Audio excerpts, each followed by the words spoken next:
সকালে খুব আরাম করে ঘুমোচ্ছিলাম, আর এমন সময় কে যেন ডাকাডাকি শুরু করছে। সীমান্ত, এই সীমান্ত, এবার ঘুম থেকে ওঠ বাবা, আর কত ঘুমাবি? উফ মা, এত সকালে কেন ডাকছো? বাড়িতে কি ডাকাত পড়ছে নাকি? এত সকাল মানে কয়টা বাজে সে খেয়াল কি তোর আছে? কলেজে যাবি না? পরে কিন্তু আমাকে বলতে পারবি না যে আমি তোকে ডাকিনি। কয়টা বাজে? ঘড়ির দিকে তাকা আর দেখ, অলরেডি 8:30 বাজে। উফ মা, তুমি আরো আগে ডাক দিবা না? দিলা তো লেট করিয়ে। তুমি যাও, আমি আসছি। এখন তো সব আমার দোষ। তাড়াতাড়ি আয়, তোর বাবা তোর জন্য ওয়েট করছে নাস্তার টেবিলে। ওকে মা, তুমি যাও, আমি ফ্রেশ হয়ে আসছি। থামো চলে গেছে, আর আমি ফ্রেশ হতে হতে আপনাদের কাছে পরিচয়টা দিয়েই ফেলি। আমি সীমান্ত, বাবা মায়ের একমাত্র ছেলে, আর আমার একটা ছোট বোন আছে, নাম সারা। আর আমার বাবা হলেন দেশের একজন বড় ব্যবসায়ী। এখন এতটুকুই থাক, বাকিটা আপনারা পরে জানতে পারবেন। তো আপনাদের সাথে পরিচয় দিতে দিতে আমি রেডি হয়ে গেছি। গুড মর্নিং আব্বু। Good morning. তো এত দেরি হলো কেন ঘুম থেকে উঠতে? তোমার জন্য সবাই বসে আছে নাস্তা না করে। সরি আব্বু, আসলে কাল রাতে ক্লাসের কিছু অ্যাসাইনমেন্ট করতে গিয়ে একটু রাত হয়ে যায়, তাই একটু দেরি হয়ে গেছে। It's okay. তা তোমার লেখাপড়া কেমন চলছে? খুব ভালো। ওকে, সবাই নাস্তা করা শুরু করো। সবাই এখন নাস্তা করছি। আম্মু, আমাকে একটা কলা দাও তো। না আম্মু, ওকে আর দিও না। দেখো সারাদিন খেয়ে খেয়ে একটা ছোটখাটো হাতি হয়ে গেছে। কি? আমি হাতি? আমি হাতি হলে তুই কি? তুই একটা চলো হস্তি। এই তোরা আবার কি শুরু করলি? এবার থাম আর চুপচাপ নাস্তা কর। দেখো না, তোমার ছেলে আমাকে হাতি বলে। আরে ও তো তোকে রাগানোর জন্য বলে, তাই কেন বুঝিস না? এবার খাবার খা। আসলে আমার খুব আদরের বোন হলো সারা, খুব ভালোবাসি ওকে। সারাও আমাকে খুব ভালোবাসে, বলতে গেলে আমাকে চোখে হারায়। কিন্তু কেন জানি ওকে রাগাতে খুব ভালো লাগে, তাই একটু আধটু জ্বালাই আর কি। আমার খাওয়া শেষ, আমি গেলাম। যা, তোর জন্য তোর নিধি আপু বাইরে গাড়ি নিয়ে দাঁড়িয়ে আছে। এই রে, কাম সারছে। আবার নিধি আপু, যাকে আমি সবচেয়ে বড় ভয় পাই, আবার তার সাথেই যেতে হবে? কি রে, কি ভাবছিস? না মানে, আমি বাইক নিয়ে চলে যাই। তোমাকে না একদিন বললাম তুমি সব সময় নিধির সাথে কলেজে যাবে, আর একদিন বাইকের কথা বলে বাইক তালা মেরে রেখে দেব, আর নিধি যা বলবে সব শুনবে। এখন যাও, কতক্ষণ ধরে দাঁড়িয়ে আছে মেয়েটা। ওর কিছু ভালো লাগে না।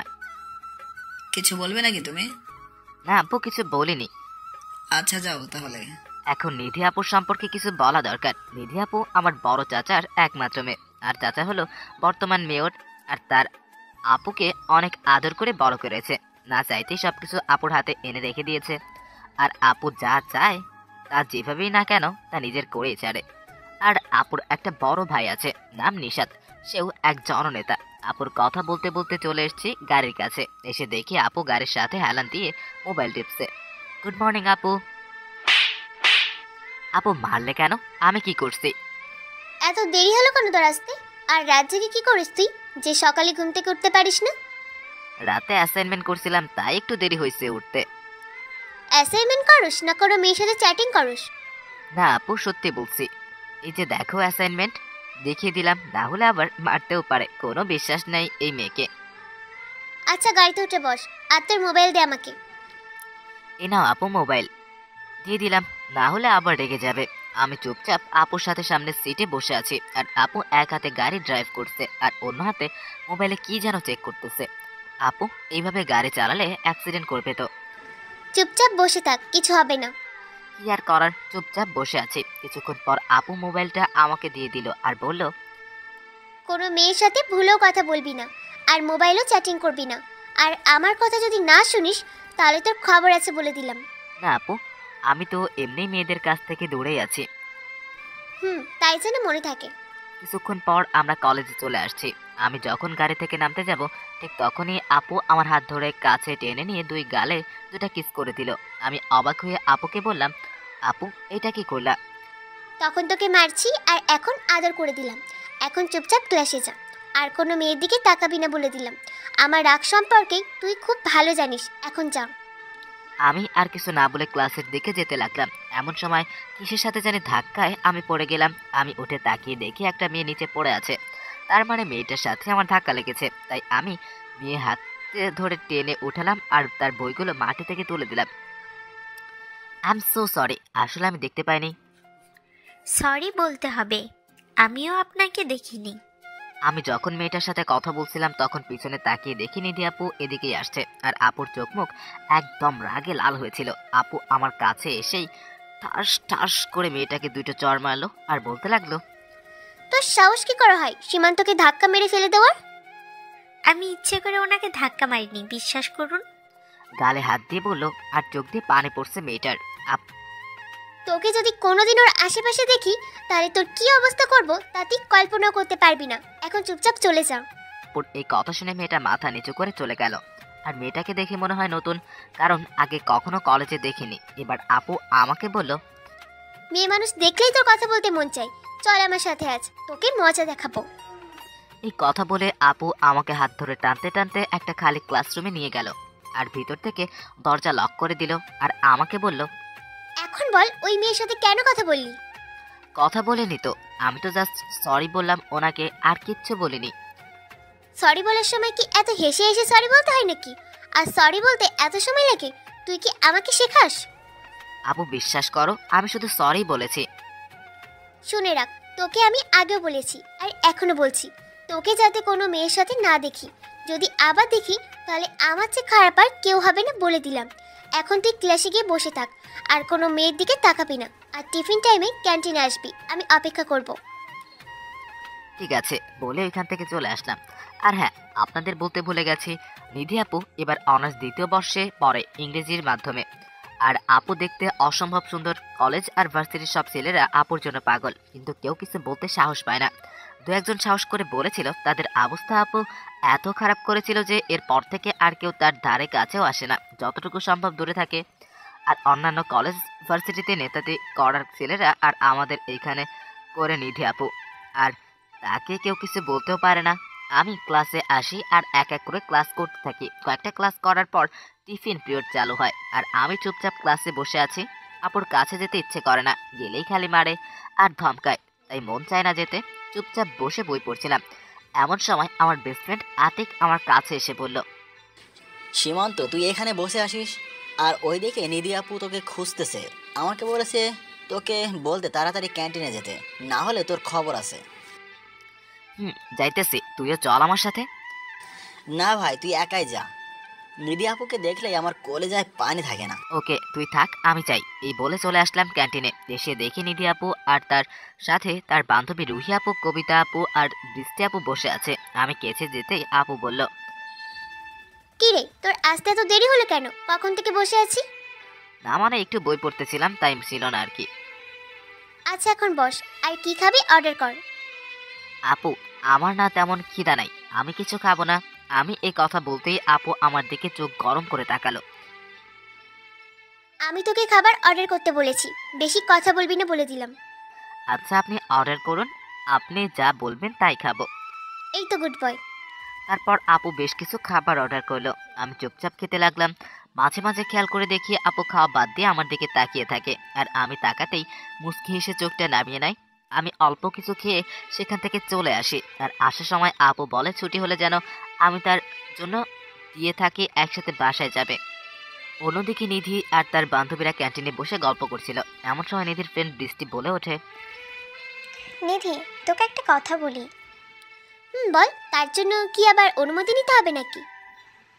তোর চাচাতো ভাইটা না খুব কিউট, আর ওর চোখগুলো তো আরও সুন্দর। মানে তুই কি বলতে চাস? সোজাসুজি বল, এত নাটক না করে।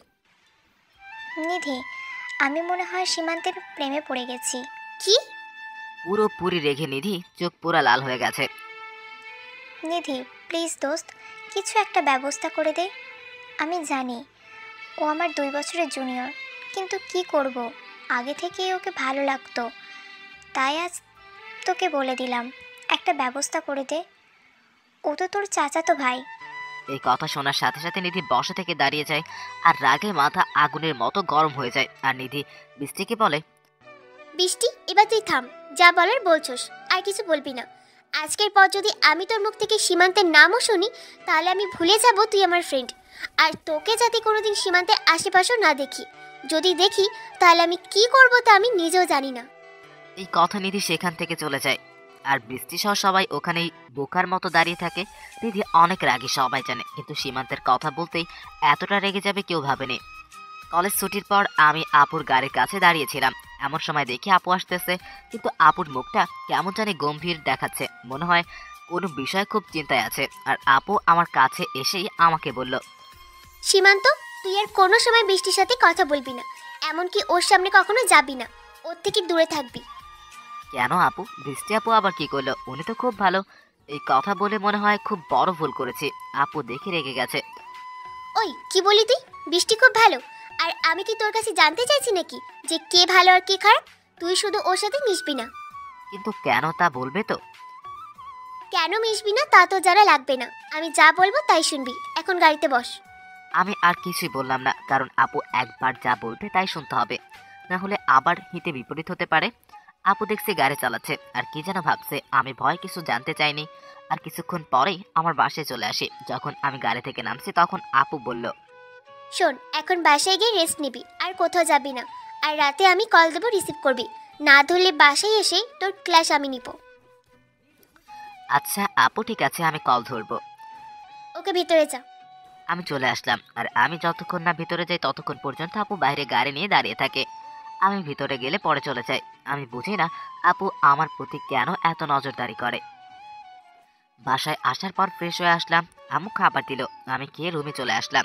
আর এভাবেই দিন পেরিয়ে রাত হয়ে গেল। রাতে কিছুক্ষণ পরার পর আম্মু খাবার খেতে ডাকে। নিচে গিয়ে দেখি সবাই বসে আছে টেবিলে। আমি গিয়ে সবার সাথে খাওয়া শুরু করলাম। তখন আব্বু বলল, সীমান্ত, আজ ক্লাস ঠিকঠাক মতো করছো? কোনো সমস্যা হয়েছে? না আব্বু, কোনো সমস্যা হয়নি। ওকে, ভালো। কোনো সমস্যা হলে আমাকে সাথে সাথে জানাবে। ঠিক আছে আব্বু। এবার সবার সাথে টুকটাক কথা বলে খাবার খেয়ে রুমে চলে আসলাম। এসে মোবাইলের দিকে তাকিয়ে আমার চোখ চড়ক গাছ উঠেছে, কারণ আপু আমাকে 10 বার কল দিয়েছিল। তাই আমি সাথে সাথে আপুকে কল ব্যাক করি। আর কল রিসিভ করে ধমক দিয়ে আপু বলল, ওই কোথায় ছিলে এতক্ষণ? আমি তোকে কয়বার কল দিছি, শুনতে পাস নাই? আপু আমি তো খাবার খাইতেছিলাম আর ফোন রুমে ছিল, তাই কল ধরতে পারি নাই। তো মোবাইলটা সাথে নেওয়া যায় না? জানিস কত চিন্তা করতেছিলাম। আরে এত চিন্তার কি আছে আপু? আর তুমি আমাকে নিয়ে এত চিন্তা করো কেন আপু? কেন চিন্তা করি তুই বুঝিস না? কি বললে বুঝি না? আমি সব বুঝি। সত্যি তুই বুঝিস? বলতো কেন এত তোকে নিয়ে চিন্তা করি? কারণ আমি তোমার ছোট ভাই, তাই তুমি এত টেনশন করো আমাকে নিয়ে। কুত্তা, তুই ঘোড়ার ডিম বুঝিস। আর শোন, কালকে আমি ভার্সিটি যাব না, আর তুই কিন্তু বৃষ্টির সাথে কথা বলবি না। যদি বলিস তাহলে কিন্তু খারাপ কিছু হবে বলে দিলাম। আচ্ছা ঠিক আছে, বলবো না।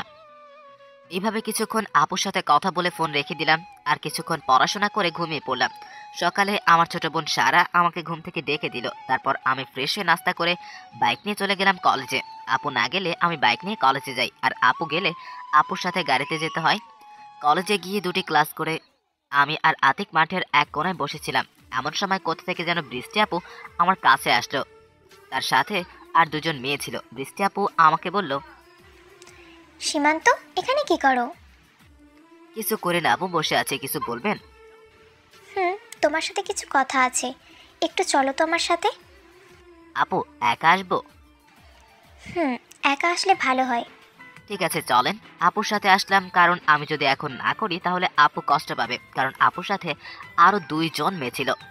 বৃষ্টি আপু আমাকে নিয়ে আমাদের কলেজের পাশে বাগানের কাছে নিয়ে গেল। আর আমাকে বলল, সীমান্ত, তোমাকে আমি কিছু বলতে চাই। বলেন, কি বলবেন? তোমার নিধি আপু তোমাকে কিছু বলে নাই? না, আমাকে কিছু বলে নাই আপু। আসলে আমি তোমাকে এখন যা বলবো জানি না তুমি কি মনে করবে, তবুও বলতে হবে, না হলে আমি আর থাকতে পারবো না। বলেন, আমি কিছু মনে করব না। আমার এই কথা বলার পর বৃষ্টি আপু যা বললো তা শোনার জন্য আমি মোটেও তৈরি ছিলাম না। আপু বলল, সীমান্ত, আমি তোমাকে ভালোবাসি। I love you Simanta, I love you so much. আরে এই কথা বলার সাথে সাথে আপু আমাকে জড়িয়ে ধরে। আমি তো কিছুক্ষণের জন্য বোকা হয়ে গেলাম, কারণ আমি কখনো ভাবতেও পারিনি যে বৃষ্টি আপু আমাকে এগুলো বলবে। তখন আমি আপুকে বললাম, আপু আপনি এগুলা কি বলছেন? আপনার মাথা ঠিক আছে? আপুর কাছ থেকে নিজেকে সারিয়ে নিয়ে বললাম কথাটা। হ্যাঁ, আমার মাথা সম্পূর্ণ ঠিক আছে, আর আমি যা বলছি একদম ঠান্ডা মাথায় ভেবে চিন্তে বলছি। আমি তোমাকে মন থেকে ভালোবাসি সীমান্ত, প্লিজ আমায় ফিরিয়ে দিও না। এই কথা বলে আমাকে আবার জড়িয়ে ধরে বৃষ্টি। এবার আমি আবার তার কাছ থেকে নিজেকে ছাড়িয়ে নিলাম আর বৃষ্টি আপুকে বললাম, প্লিজ আপু, বোঝার চেষ্টা করেন, এটা কখনো হয় না। আপনি আমার বড় হন, তাই আপনাকে আমি সবসময় আপুর মতো সম্মান করেছি। আপনাকে আমি ওই ব্যাপারে কখনো ভাবিনি, আর ভাবতেও পারবো না। সরি আপু, আমাকে মাফ করবেন। ভাবনি তো কি হয়েছে, এখন থেকে ভাববে আমাকে নিয়ে। আর আপু কি, আমি কি তোমার নিজের আপন বল নাকি যে আমার সাথে প্রেম করা যাবে না? প্লিজ আপু, আমাকে জোর করবেন না। আমি পারবো না কোনো সম্পর্কে জড়াতে, আমার এসব ভালো লাগে না। সীমান্ত, তোমাকে আমার অনেক আগে থেকে ভালো লাগতো, আর এই ভালো লাগা এখন বিন্দু বিন্দু জমে ভালোবাসায় পরিণত হয়েছে। আমি তোমাকে অনেক ভালোবাসবো সীমান্ত, কখনো কোনো কষ্ট পেতে দিব না। প্লিজ আমাকে ফিরিয়ে দিও না। আমি আর কিছু না বলে সেখান থেকে চলে আসি। আর আসার সময় বৃষ্টি আপু পিছনে বলে যে, সীমান্ত সীমান্ত, আমি তোমার অপেক্ষায় থাকবো। সেখান থেকে কলেজে এসে দেখি আতিক এখনো আগের জায়গায় বসে আছে। আর আমি যাওয়ার পর আমাকে বলে, কিরে বেটা, কোথায় গিয়েছিলি? বৃষ্টি আপুর সাথে? কোথায় আবার যাব, এই তো সামনে গিয়েছিলাম। তো আপু জানি তোকে কি বলবে বলে নিয়ে গেল, তা কি বললো? আর তোর মুখ এমন দেখাচ্ছে কেন? কোথায় কেমন দেখাচ্ছে, আমি তো ঠিকই আছি। আপু কি বললো তা বল। আরে তেমন কিছু বলি নাই, আজ যে নিধি আপু আসে নাই সেই ব্যাপারে জানতে চাইলো আর কি।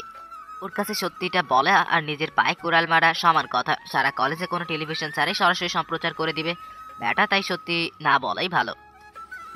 এটা তো আমার সামনেই বলতে পারতো, দূরে নিয়ে যাওয়া লাগে নাকি? আরে বুঝিস না, মেয়ে মানুষ এমনই, সবার সামনে সব কথা বলে না। আচ্ছা চল ক্লাসে যাই।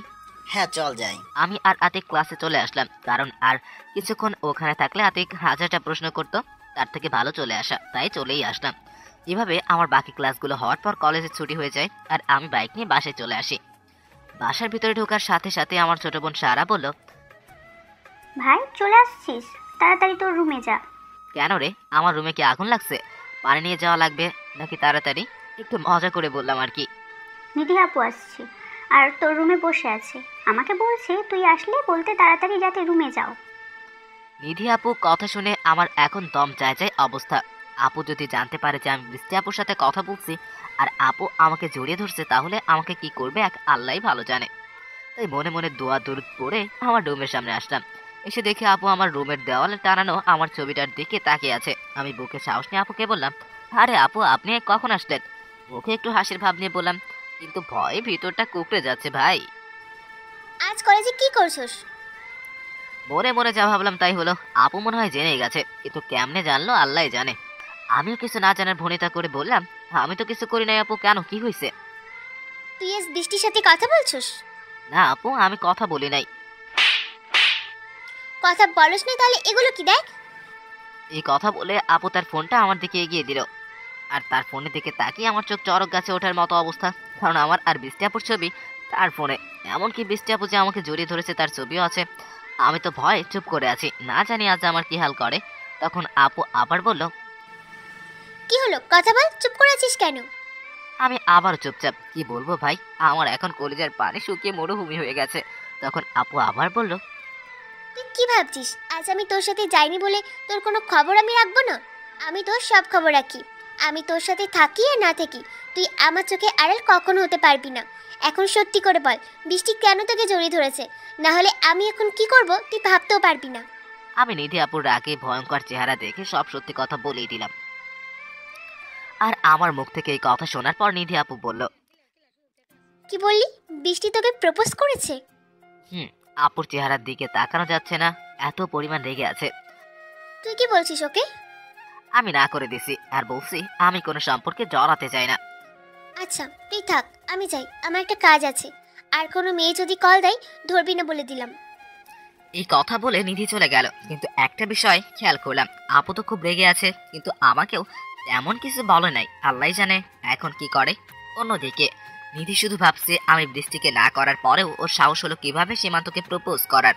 আবার বৃষ্টি ওকে জড়িয়ে ধরছে, আমার জিনিসে হাত দেওয়ার মজা ওকে বোঝাবো আজ। এসব ভেবে নিধি বৃষ্টিকে কল দেয়। হ্যালো বৃষ্টি, কোথায় তুই? আমি তো বাসায়। কেন, কিছু বলবি? বলবো। তোদের বাসার পেছনে মাঠে আয়, আমি দাঁড়িয়ে আছি। আজ ক্লাসের পড়াগুলো জানতে হবে।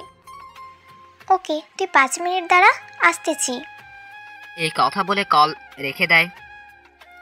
আর নিধির রাগ যেন ক্রমশই বাড়ছে। সে কি করবে তা সে নিজেও জানে না। নিধি শুধু জানে সীমান্ত একমাত্র ওর, আর নিধির জিনিসে কেউ হাত দিবে তা সে হতে দিবে না। নিধি এসব ভাবতে ভাবতেই বৃষ্টি চলে আসে।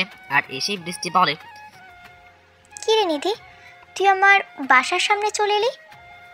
পড়া তো ফোন করেই জানতে পারতি। কেন, এসে কি তোকে বিপদে ফেললাম নাকি? আরে না, বিপদ কেন হতে যাবে?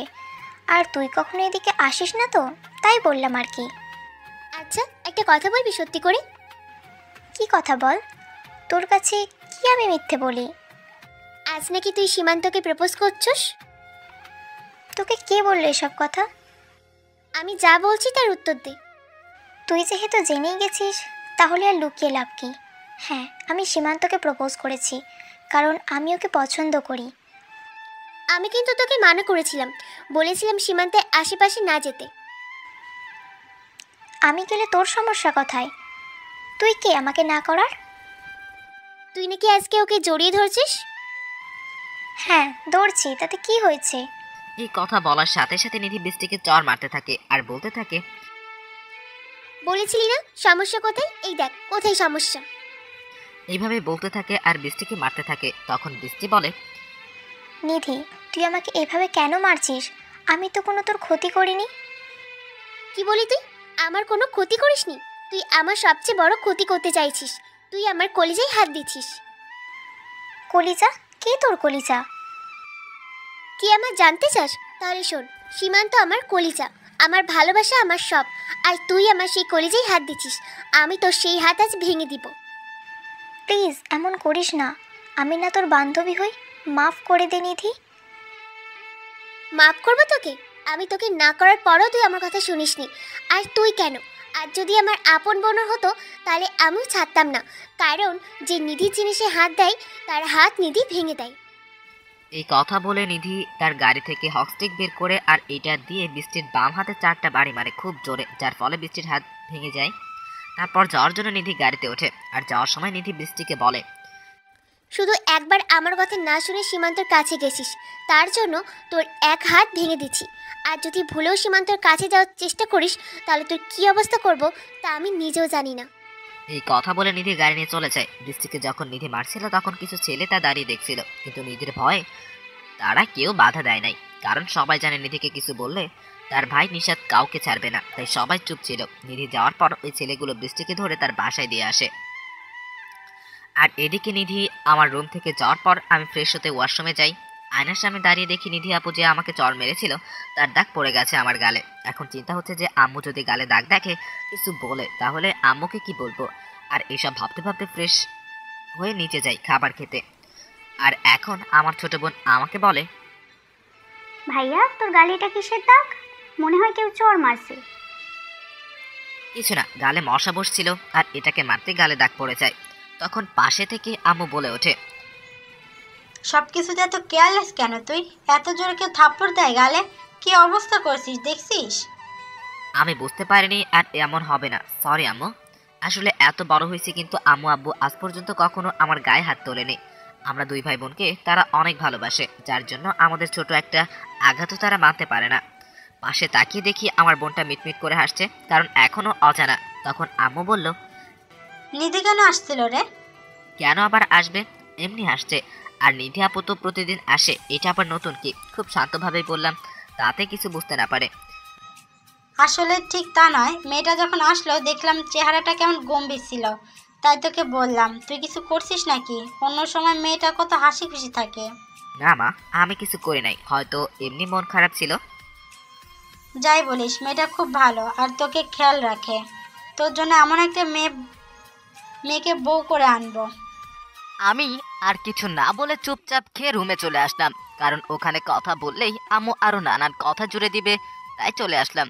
এরপর বিকালে কিছু সময় বাইরে গিয়ে বন্ধুর সাথে আড্ডা দিয়ে সন্ধ্যায় বাসায় এসে যে পড়তে বসলাম তখন নিধি আপু কল দেয়। কি রে, কি করিস? এই তো আপু, পড়তে বসলাম মাত্র। এখন বই নিয়ে আমাদের বাসায় আয়, আমার সাথে পড়বি। না আপু, আজ না, কাল আসবো। গেলেই আপুর নানা রকম অত্যাচার, তাই যেতে মন চায় না।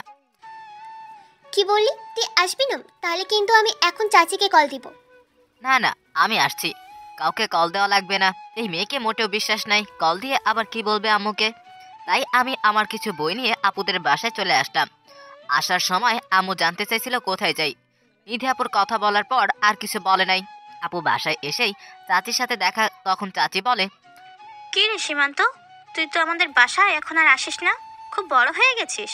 না চাচি, আসি তো, আসলে সারাদিন কলেজ করে বেশি সময় পাই না, তাই আর কি কম আসি। আপু কোথায়? এখন থেকে প্রতিদিন আসবি, নিধিও রুমে আছে, যা উপরে।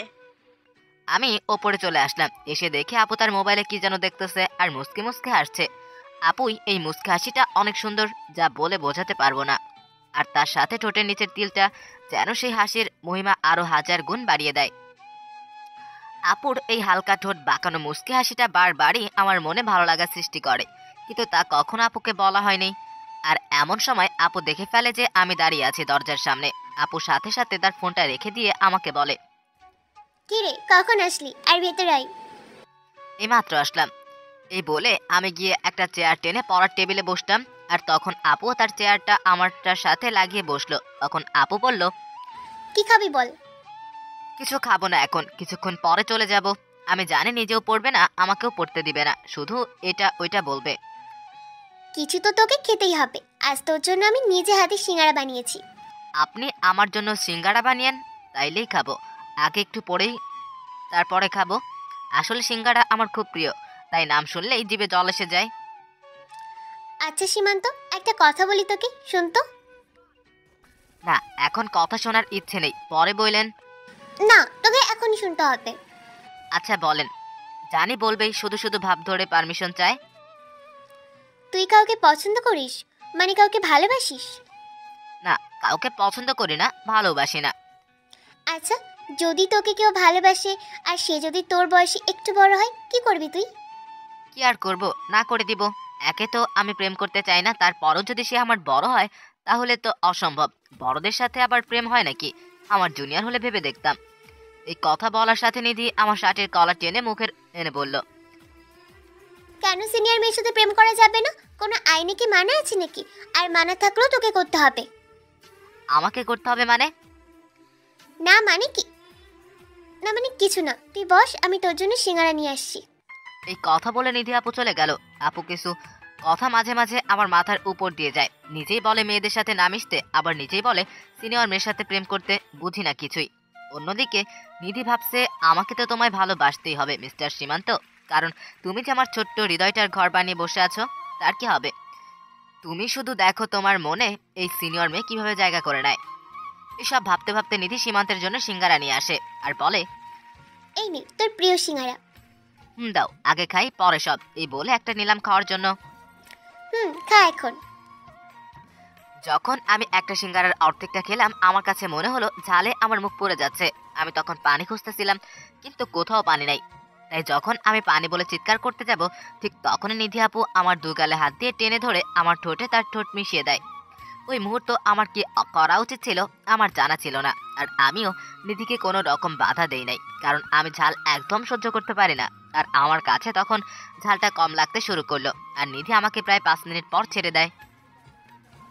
যখন নিধি আপু আমাকে ছেড়ে দেয় আর আমার ঝালটা কমে যায়, তখন আমার মনে হয় এতক্ষণ কি হয়েছিল।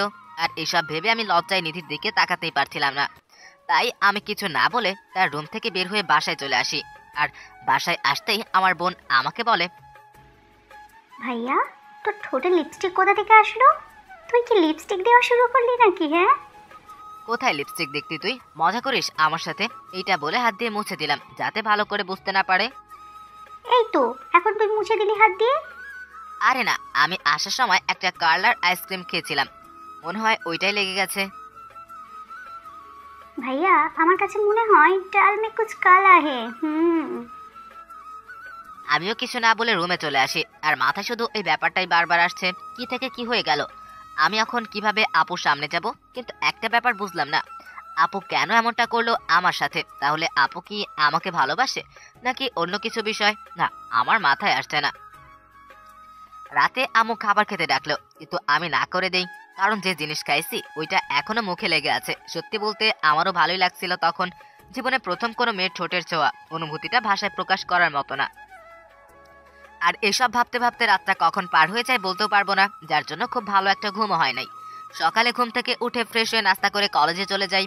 আজ আর আপুর জন্য আমি দাঁড়িয়ে থাকিনি, একটু আগেই কলেজে চলে আসি। অন্যদিকে নিধি মনে মনে অনেক খুশি, কারণ তার মনের মানুষকে একটু হলেও আপন করে নিতে পারছে। আর এখন যেন সে আরো পাগল হয়ে গেছে সীমান্তকে কাছে পেতে, আপন করে পেতে, সারা জীবনের জন্য। নিধি এখন নিজেই নিজের সাথে বলছে, না আর না, অনেক অপেক্ষা করছি, কিন্তু আর না, এখন আমাকে যেভাবেই হোক আপন করে নিব সীমান্তকে।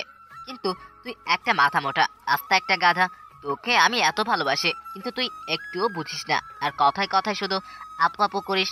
কেন, অন্য কিছু বলা যায় না? আরেকবার আপু বলে দেখিস, তোর মুখ ভেঙে দিব, হনুমান একটা। নিধি যখন নিজে নিজের সাথে এইসব বলেছিল, তখন নিধির মা এসে শুনে ফেলে। আর তখন তিনি বললেন, কি রে মা, কাকে তুই মুখ ভেঙে দিবি? আর কাকেই বা হনুমান আর কত কিছু বলে গালি দিচ্ছিস? নিধি তখন তার মাকে দেখে চমকে যায়, আর সাথে সাথে তার মাকে জড়িয়ে ধরে তার পাশে বসিয়ে মায়ের কোলে মাথা রেখে শুয়ে পড়ে। আর তার মাকে বলে, আচ্ছা একটা গাধা, ওকেই গালি দিচ্ছি। তা গাধাটাকে আমাকে বলা যাবে না? তুমি আমার দুনিয়ার বেস্ট মা, তোমার কাছে বলবো না তো কার কাছে বলবো? তাহলে বল, আমি একটু শুনি। আচ্ছা মা, আমি যদি কাউকে পছন্দ করি তাহলে কি তোমরা তাকে মেনে নেবে? নিধির মা তার মেয়ের নাকটা টেনে দিয়ে বলে, কেন মেনে নিব না? অবশ্যই মেনে নিব, কারণ তুই সুখে থাকলে আমরাও সুখী। আর ছেলেটা যদি আমার একটু ছোট হয় তাহলে তোমাদের কোনো সমস্যা হবে? আমাদের কেন সমস্যা হবে? জীবনটা তোর, আর তুই সবচেয়ে ভালো বুঝিস কিভাবে তুই ভালো থাকবি আর কার সাথে সুখী থাকবি। যদি তোরা একে অপরকে পছন্দ করিস বা ভালোবাসিস, তাহলে বিষয়টা তাহলে বয়সটা কোনো বিষয় না। তোর যা ভালো লাগে কর, আমরা তোর পাশে আছি। নিধি তখন খুশিতে তার মাকে জড়িয়ে ধরে কেঁদে দেয় আর বলতে থাকে, আমি জানতাম তোমরা আমার কথা কখনো ফেলবে না, তোমরা হলে পৃথিবীর সবচেয়ে ভালো বাবা মা। হয়েছে পাগল মেয়ে, তার জন্য কি এখন কাঁদতে হবে নাকি? আর এখন বল, কোন সে জুনিয়র ছেলে যে আমার পরীর মতো মেয়ের মন চুরি করছে? একদিন বাসায় নিয়ে আয়, আমরাও দেখি। এখন না, পরে আমি নিয়ে আসবো। আর কয়েকটা দিন অপেক্ষা করো, দেখবে তোমাদের জামাইকে তোমাদের সামনে এনে দাঁড় করাবো। আচ্ছা নিয়ে আসিস। আজ তুই ভার্সিটি যাবি না? না, আজকে যাব না। আচ্ছা নিচে আয়, খেয়ে যা। এই কথা বলে নিধির মা চলে যায়। আর নিধি তো খুশিতে বাঁচে না যে সে যাকে ভালোবাসে তার পরিবার তাকেই মেনে নিবে। আর এদিকে আমি কলেজে এসে বন্ধুদের সাথে আড্ডা দিয়ে ক্লাস করতে থাকি।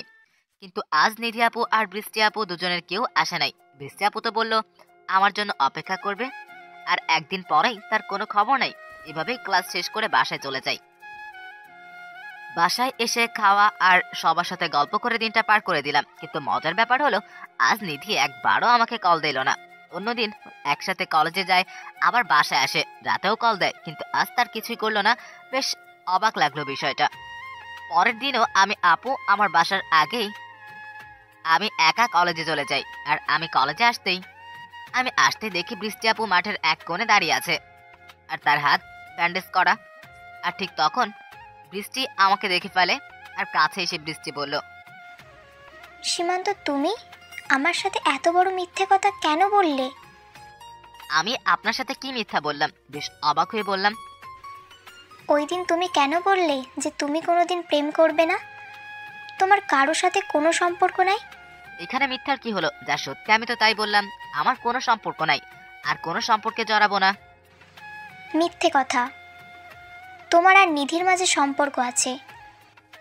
আমি তো বৃষ্টির কথা শুনে মনে হয় আকাশ থেকে পড়লাম। এ বলে কি, আমার নাকি সম্পর্ক আছে, তাও আবার ওই গুন্ডি নিধির সাথে। তখন আমি বললাম, কি সব আবল তাবল বলতেছেন আপনি? মাথা ঠিক আছে তো আপনার? আমার কেন নিধি আপুর সাথে সম্পর্ক থাকবে? উনি আমার আপু হয়, এর বেশি আর কিছু না। আপনাকে সব কে বলেছে? আমি কোনো আবল তাবল বলছি না সীমান্ত, যা বলছি ঠিক বলছি। নিধি আমার কাছে নিজে বলেছে তোমাদের সম্পর্কের কথা। তুমি নাকি নিধির কলিজা, আর তার জন্য দেখো আমার কি অবস্থা করেছে নিধি। আমি যেন অবাকের পর অবাক হচ্ছি। বৃষ্টির কথা শুনে নিধি আপু আর আমার মাঝে সম্পর্ক আছে, কিন্তু আমি নিজেই জানি না। আর নিধি আপু নিজে বলেছে এই কথা, কিন্তু এসব কিভাবে সম্ভব? আপু তো কোনো দিনও আমাকে বলে নাই সে আমাকে ভালোবাসে। আমি এইসব ভাবছিলাম, তখন বৃষ্টি আবার বলল, আজ শুধু তোমার জন্য আমার এত বড় ক্ষতি হলো। তুমি যদি আমাকে বলতে তোমাদের মাঝে সম্পর্ক আছে, তাহলে কি আমি তোমাকে এসব বলতাম? আর শুধু তোমার জন্য নিধি আমার এই অবস্থা করেছে। আমার জন্য করছে মানে? আর কি করছে নিধি আপু আপনাকে? তুমি দেখতে পাচ্ছ না কি করেছে? ওই দিন যে আমি তোমাকে প্রপোজ করেছিলাম আর জড়িয়ে ধরেছিলাম, এটা নিধি জেনে যায়। আর সে আমাকে বাসা থেকে বের করে মাঠে নিয়ে সবার সামনে আমাকে মারে। এমনি আমার একটা হাত পর্যন্ত ভেঙে দেয়। কি, নিধি আপু আপনাকে এইভাবে মারছে? হ্যাঁ, নিধি আমাকে এইভাবে মেরেছে।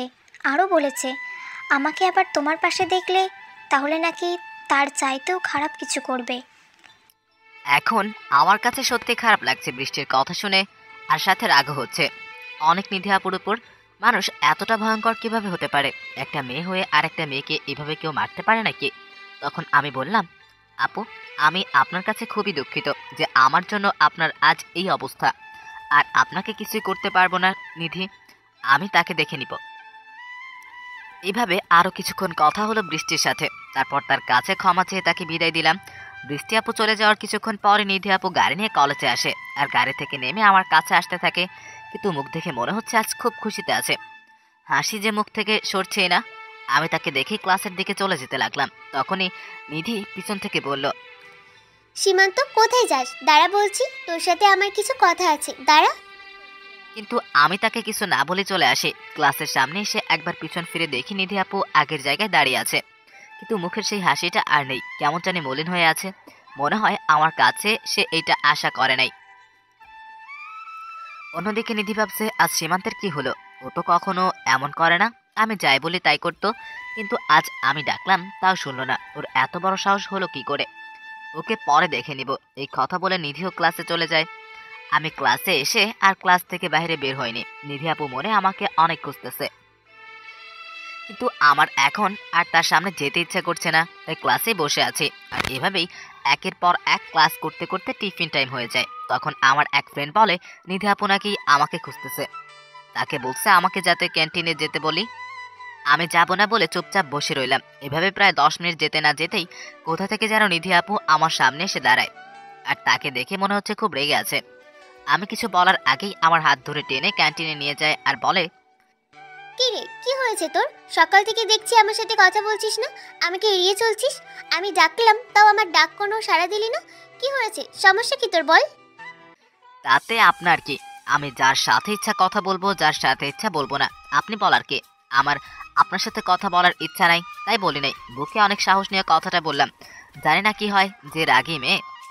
আমার কথা শোনার সাথে সাথে নিধি আপু আমার গলা চেপে ধরলো আর চিৎকার করে বলল, তোর সাহস কি করে হয় আমার সাথে এভাবে কথা বলে? আর কি বলি তুই? যার সাথে ইচ্ছা কথা বলবি? বলে দেখা, তোর মুখ আমি ভেঙে দিব। তুই শুধু আমার সাথে কথা বলবি, আর কারোর সাথে না। আমি আর আপনার কোনো কথাই শুনবো না। আপনি আমার জন্য কেন বৃষ্টি আপুকে মারলেন? তার হাত কেন ভাঙলেন? আজ আপনার জন্য বৃষ্টি আপুর কাছে আমাকে ছোট হতে হয়েছে, কথা শুনতে হয়েছে তার কাছ থেকে। আমি কথাগুলো নিচের দিকে তাকিয়ে বললাম। কথাগুলো বলে আমি আপুর দিকে তাকিয়ে নিচেই ভয় পেয়ে যাই। রাগে আপুর চেহারা আগুনের মতো লাল হয়ে গেছে। তখন আপু বলল, বৃষ্টি তোর কাছে আবার এসেছিল? ওর সাহস হলো কি করে তোর কাছে আসার? তাতে আপনার সমস্যা কোথায়? আমার কাছে বৃষ্টি আপু আসুক আর যেই আসুক, আপনি বাধা দেওয়ার কে? আর বৃষ্টি আপু যদি আমাকে ভালোবাসে তাহলে আপনি কেন এমন করছেন? এই কথাটা বলার সাথে সাথে নিধি আমার মুখ চেপে ধরে আর বলে, আমি ছাড়া তোকে যদি কেউ ভালোবাসার কথা চিন্তা করে, তাকে আমি কি করব তা কেউ কল্পনা করতে পারবে না। তোকে আজ ভেবেছিলাম সবার সামনে সুন্দর করে প্রপোজ করব, কিন্তু তুই আর তা হতে দিলি না। আমি না করার পরও বৃষ্টির সাথে কথা বলছিস, আবার বলিস যে কেউ তোকে ভালোবাসতে পারবে। আর আমি বলার কে? এখন কান খুলে শুনে রাখ, আমি তোকে ভালোবাসি। শুধু ভালোবাসি বলে ভুল হবে, আমার জীবনের চাইতে বেশি ভালোবাসি। তুই শুধু আমার, আর আমার মানে শুধুই আমার। এই কথা বলে নিধি আমাকে খুব শক্ত করে জড়িয়ে ধরে, আর এত শক্ত করে জড়িয়ে ধরে যে আমার শ্বাস নিতেও কষ্ট হচ্ছিল। শরীরে এত শক্তি কোথায় থেকে পায় এই মেয়ে আল্লাহই জানে। তখন আমি খুব কষ্ট করে নিধির কাছ থেকে নিজেকে ছাড়িয়ে বলি, আপু আপনি কি বলেছেন একবার ভেবে দেখেছেন? আপনি আমার আপু হন, আর আমি আপনাকে সেই হিসেবেই সম্মান করি। আমি আপনার কথা মানতে পারবো না। আমি যা বলছি ঠিক বলছি। আমি তোকে ভালোবাসি, এটা আমার শেষ কথা। আমি জানি আমি তোর একটু বড়, কিন্তু তাতে আমার কোনো সমস্যা নেই। আর আমাকে কে কী বললো তাতে আমার কিছু আসে যায় না। আর তোর যদি কোনো সমস্যা থেকেও থাকে তাহলে কিছু করার নেই, নিজেকে সামলে নে। আমি বুড়ি হলেও তোকেই আমাকে বিয়ে করতে হবে। আমি নিধির কথা শুনে বেহুশ হবার অবস্থা।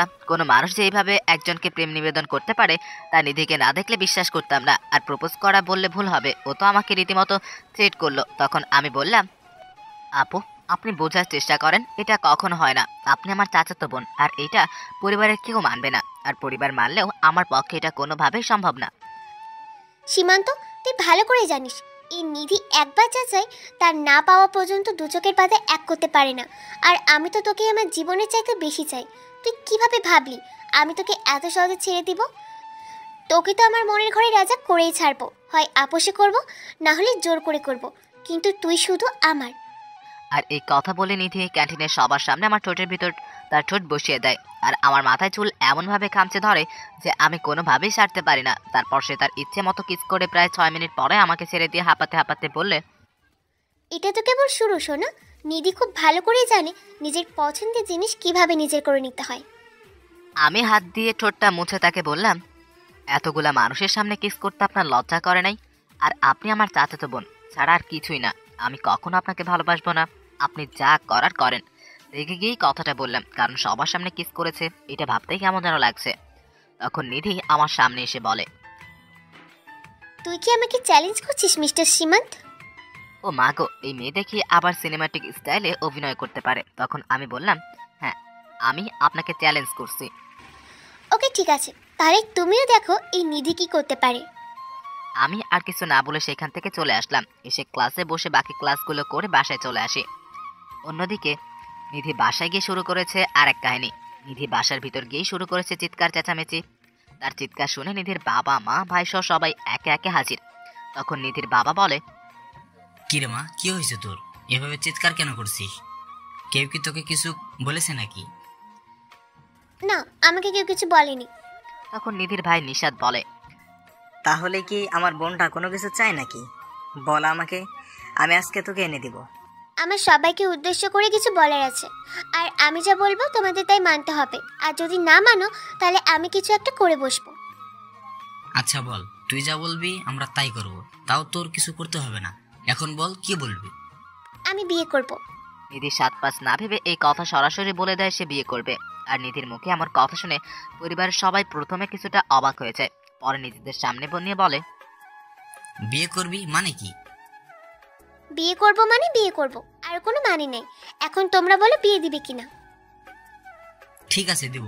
বিয়ে করবি এটা তো খুশির খবর। আমি কাল থেকেই পাত্র দেখা শুরু করব। আমি কি তোমাদের বলেছি পাত্র দেখতে? বিয়ে করলে পাত্র দেখা লাগবে না? না লাগবে না, পাত্র আমি পছন্দ করেছি আর তাকেই আমি বিয়ে করব। মেয়ের কথা শুনে সবাই একদম বোকা হয়ে গেল। পাত্র নাকি মেয়ে নিজেই ঠিক করছে। তখন নিধির বাবা বলে, আচ্ছা পাত্র নিজে ঠিক করছিস, ভালো কথা। এবার বল পাত্র কি করে? পাত্রের বাবার নাম কি? পাত্রের নাম কি? আমরা বিয়ের প্রস্তাব পাঠাই। পাত্রকে তোমরা সবাই খুব ভালো করে চিনো। নিধির কথা শুনে নিধির ভাই বলে, আমরা পাত্রকে চিনি মানে? কে সে, নাম বল। তারপর নিধি যা বলে তা শুনে সবার মাথা ঘুরে যাবার অবস্থা। কারণ নিধি তখন বলে, পাত্রের নাম হচ্ছে সীমান্ত। আমি সীমান্তকে বিয়ে করতে চাই। নিধির কথা শুনে নিধির বাবা দাঁড়ানো থেকে ধূপ করে সোফায় বসে পড়ে। কারণ তিনি জানতেন যে তার মেয়ে এমন কিছুই বলবে যাতে একটু শক লাগে। কিন্তু মেয়ের মুখে সীমান্তের নামটা শুনে মনে হয় শকটা এত জোরে লাগে যে তিনি কথাই বলতে পারছেন না। তখন নিধির ভাই বলে, নিধি তুই এসব কি বলছিস বোন? তোর কি মাথা ঠিক আছে? হ্যাঁ, আমার মাথা একদম ঠিক আছে। কেন, কি হয়েছে? তুই সীমান্তকে বিয়ে করবি মানে? তুই কি ভুলে গেছিস ও আমাদের চাচাতো ভাই হয়? না, ভুলি নাই। আর চাচাতো ভাই হয়েছে তো কি হয়েছে? চাচাতো ভাই বোনের মাঝেও বিয়ে হয়েই থাকে, এটা খুব স্বাভাবিক ব্যাপার। নিধির কথা তারা যত শুনতেছে তত বেশি অবাক হচ্ছে। ওর ভিতরে ডর ভয় কোনো কিছু কাজ করছে না। যা মুখে আসছে অকপটে বলে যাচ্ছে নিধি। আসলে নিধি ছোট থেকে এরকম কাউকে ভয় পায় না। তখন নিশাদ বলে, কিন্তু সীমান্ত তোর থেকে ছোট, তুই কিভাবে ওকে বিয়ে করবি? আর সমাজের মানুষ কি বলবে? আমাদের একটা মান সম্মানের ব্যাপার আছে না? আমি এত কিছু জানি না। আমি সীমান্তকে বিয়ে করব, আর সমাজের মানুষের কথাই আমার কিছু আসে যায় না। আর আমার সুখের থেকে কি তোমাদের কাছে মান সম্মানটা বড় হয়ে গেল? নিধির বাবা মা শুধু চুপচাপ মেয়ের মুখের দিকে তাকিয়ে কথা শুনছিল। তখন নিশাত আবার বলে, না, আমাদের কাছে তুই সবার আগে, তারপরে সমাজ। তোর সুখ মানেই আমরা সুখী। কিন্তু সীমান্ত কি রাজি হবে? কেন রাজি হবে না? 100 বার রাজি হবে। আমি আর সীমান্ত একে অপরকে ভালোবাসি। কি? হ্যাঁ, তোরা একে অপরকে ভালোবাসিস। কবে থেকে এগুলা করছিস তোরা? কখনো তোদের দেখে মনেই হয়নি তোরা দুজন দুজনকে ভালোবাসিস। হ্যাঁ, আমরা একে অপরকে ভালোবাসি অনেক আগে থেকে। আর আমরা কি তোমাদের দেখিয়ে দেখিয়ে প্রেম করব? নিধির কথা শুনে নিশাত চুপ হয়ে গেল আর মনে মনে বলে, এমন বোন আর দু একটা থাকলে ভাইদের কপালে ডুগডুগি বাজাতে সময় লাগবে না। ওর কথা শুনে মনে হয় আমি ওর ছোট আর ও আমার বড়। তখন নিধির বাবা বলে, মারে তুই একবার বোঝার চেষ্টা কর। আমি কোনো কিন্তু শুনতে চাই না। এখন তোমরা বলো সীমান্তের সাথে আমার বিয়ে দিবে কিনা। আর যদি না করো তাহলে কিন্তু আমি কিছু একটা করে বসবো। নিধির মা এতক্ষণ পাশ থেকে দাঁড়িয়ে সব শুনছিল। এখন তিনিই বলেন, আচ্ছা শোন, তোর কিছুই করা লাগবে না। তুই যা বলবি আমরা তাই করব। তুই খুশি হলেই আমরা খুশি। এই কথা শুনে নিধি গিয়ে তার মাকে জড়িয়ে ধরে। তার মাও তার মাথায় হাত বুলিয়ে দেয়। আসলে নিধির কোনো চাওয়া তারা কখনো অপূর্ণ রাখে না। আর এইটা নিয়েও তারা কোনো দ্বিমত করতো না, কারণ সীমান্তকে সবাই অনেক ভালোবাসে আর পছন্দ করে। কিন্তু সীমান্ত বয়সে নিধির একটু ছোট, তাই তারা প্রথমে রাজি হতে চাচ্ছিল না, কারণ মানুষ কি বলবে এইটা ভেবে। তখন নিধির মা আবার বলে, আচ্ছা তাহলে এক কাজ কর, সীমান্তকে ফোন করে আমাদের বাসায় আসতে বল, একটু কথা বলি। এই কথা শুনে নিধি একটু চিন্তায় পড়ে যায়, কারণ সীমান্ত আসলেই নিধি ধরা পড়ে যাবে যে সীমান্ত তাকে ভালোবাসে না। তখন নিধি বলে, আরে না না না না, সীমান্ত এখন আসবে না। ও এখানে কেন আসবে? আরে আসলে সমস্যা কোথায়? ওর কাছেই তো জানা লাগবে এখনো বিয়ে করবে কিনা, কারণ ও তো এখনো পড়ালেখা করছে। ওর মতামত নিয়েই তবেই না হয় ওর বাবা মার সাথে আলাপ করি। ও তো আগে থেকেই রাজি। ও লজ্জায় আর ভয়ে চাচু আর চাচির কাছে আমাদের সম্পর্কের কথা বলতে পারে নাই। আর ওর নাকি তোমাদের সামনে আসতেও লজ্জা পায়, তাই আসবে না। এখন তোমরা সরাসরি ছোট চাচুর সাথে এ বিষয়ে কথা বলো। নিধির কথা শুনে নিধির মা বলে, আচ্ছা তুই তো রুমে যা, আমরা এ বিষয়ে কথা বলছি, দেখি কি করা যায়। আমি যাচ্ছি, কিন্তু কথা যাতে নচ্চার না হয়, তাহলে কিন্তু খবর আছে। এই কথা বলে নিধি তার নিজ রুমে চলে যায়। আর তার পরিবারের সবাই মিলে সিদ্ধান্ত নেয় যে সীমান্তের সাথে নিধির বিয়ে দিবে, কারণ যেখানে দুজন দুজনকে ভালোবাসে সেখানে তার পরিবারে বাধা হতে চায় না। এদিকে নিধি রুমে এসে খুশিতে নাচতে থাকে যে সীমান্তকে খুব তাড়াতাড়ি তার জীবন সাথী হিসেবে পেতে যাচ্ছে। আর এসব ভাবতে ভাবতেই নিধি সীমান্তকে কল দেয়। এইদিকে আমি কলেজ থেকে বাসায় এসে খাওয়া দাওয়া করে চুপচাপ শুয়ে আছি, কিন্তু ঘুম আসছে না। এমনি বাইরেও যায়নি আড্ডা দিতে, আর ঘুম আসবেই কেমন করে? ওই গুন্টিটা যাই টেনশন দিয়ে রাখছে, এত টেনশন দিলে কি আর ঘুম ধরে? আমি এসব শুয়ে শুয়ে ভাবছিলাম, ঠিক তখনই দেখি আমার মোবাইল বাবাজি আমাকে ডাকতেছে। তাকে দেখি এ তো নিধি। গুন্ডির ফোন যায় না, আবার কি বলবে ফোন ধরলে, তাই প্রথমে বার ধরলাম না, এরপর আরো 2 বার দিল, তাই ধরলাম, কারণ এই গুন্ডির বিশ্বাস নাই, রাগ উঠলে আবার বাসায় এসে কিছু করে বসবে। আমি কল ধরতেই, আমার জান পাখিটা কি করে? কল রিসিভ করতে কি এত সময় লাগে? ওই কি আপনার জান পাখি? এখানে কোনো জান পাখি মান পাখি নাই। তুমিই তো আমার জান পাখি, আমার কলিজার টুকরো, আমার ভালোবাসা। নিধির মুখে এসব শুনতে আমার কাছে কেমন যেন লাগছিল, তাই আমি বললাম, আপু প্লিজ এসব বললেন না, আমার কাছে কেমন যেন লাগে। ও মা! আমি আপু বলার সাথে সাথে নিধি রেগে গিয়ে আগুন হয়ে গেল আর আমাকে বলল, কুত্তা, তুই আমারে আবার আপু ডাকুস? তোরে আমি না করছি না আপু ডাকতে? আমার কত ভালো মনটা দিলি নষ্ট করে। আমি কি করছি আপু? এই রে কাম সারছে, আবার বলে ফেলছি। হারামি, তুই আমার সাথে মজা নিস। এখন যদি তোর কাছে পাইতাম তাহলে বুঝতি কি করতাম তোকে। কিন্তু ব্যাপার না, কালকে কলেজে যাবি না, তখন তোকে দেখবো কোন ঠোঁটগুলো দিয়ে আমাকে আপু ডাকিস। এই বলে ঠাস করে কলটা কেটে দিল। আমাকে আর কিছু বলার সুযোগই দিল না। আমার আর কি করার, চুপচাপ শুয়ে আছে, ভাবছি কালকে কি হবে। পরের দিন আমি কলেজে গেলাম। আজ একটা ইম্পর্টেন্ট ক্লাস আছে তাই আসলাম, না হলে জীবনেও আসতাম না। আমি কলেজের ভিতর যেতেই দেখি ও মা, নিধি আপু দেখি আমার আগে কলেজে চলে আসছে, কিন্তু এত তাড়াতাড়ি তো কখনো আসে না কলেজে। নিশ্চিত আমার জন্য আজ এত আগে আসছে, সামনে পেলে খবর আছে, তাই আমি ওনাকে দেখেও না দেখার ভান করে চলে যাচ্ছি। অন্যদিকে নিধি আর তার ফ্রেন্ড রুহি কথা বলছিল মাঠের এক কোনায় দাঁড়িয়ে। রুহি তখন দেখে সীমান্ত নিধিকে দেখে দ্রুত চলে যাচ্ছে। তখন রুহি বলে, নিধি দেখ, দেখ না, সীমান্ত তোকে দেখে পালিয়ে ক্লাসে চলে যাচ্ছে। নিধি সীমান্তের নাম শুনেই পিছন ফিরে দেখে সীমান্ত চলে যাচ্ছে। তখন নিধি, এই সীমান্ত দাঁড়াও বলছি, আমাকে দেখে পালিয়ে যাওয়া হচ্ছে তাই না? দাঁড়াও, আর এক পা সামনে যাবে না বলে দিলাম। এই রে কাম সারছে, শেষ পর্যন্ত দেখেই ফেললো। কিন্তু এখানে থাকা যাবে না, আগে এইখান থেকে পালাই, না হলে এমন কাজ করবে মান সম্মান থাকবে না। তাই আমিও শুনেও না শোনার ভান ধরে চলে আসতে লাগলাম। তখন পিছন থেকে নিধি বলে, তুমি কতক্ষণ পালিয়ে থাকবে? আমিও দেখব। নিধির হাত থেকে পালানো এত সহজ না। আমি পিছনে না ফিরে সোজা ক্লাসে চলে আসি। অন্যদিকে নিধির কথা শুনে রুহি অবাক হয়ে বলে, কিরে নিধি, তুই সীমান্তকে তুমি করে ডাকছিস কেন? আর এমন ভাবে বলছিস মনে হয় তোর বয়ফ্রেন্ড। ও শুধু আমার বয়ফ্রেন্ড না, আমার হবু স্বামীও, বুঝলি? কি বলছিস নিধি? সীমান্ত কবে থেকে তোর বয়ফ্রেন্ড হলো? ও তো তোকে আপু বলে ডাকে। আর আমি যতটুকু জানি বৃষ্টি ওকে পছন্দ করে। শোন সীমান্ত, শোন, সীমান্ত শুধু আমার আর কারো না। আর আমি সীমান্তকে কারো হাতে দিব না। কিন্তু সীমান্ত কি তোকে মেনে নিবে? ও তো উল্টো তোকে দেখে পালাইছে।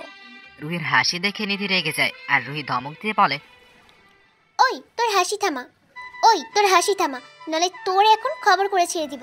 আর কি বলি, সীমান্ত আমাকে দেখেই পালাবে? আমিও দেখব কত পালাতে পারে। ওর সাথে যদি বিয়ের আগে প্রেম করতে না পারি, তাহলে ওকে বিয়ে করে তারপর প্রেম করব। আর খুব তাড়াতাড়ি আমার আর সীমান্তের বিয়ে খেতে পারবি।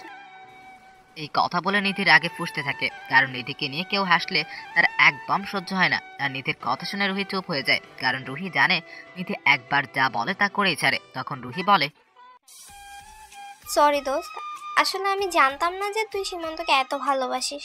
আর দেখলি না সীমান্ত কিভাবে আমাদের দেখে পালালো, তাই আমার হাসি চলে আসে। আচ্ছা চল আমার সাথে। কোথায় যাব? কোথায় আবার, আমার জান পাখিটার কাছে। ওকে একটু মজা দেখাবো। চল যাই।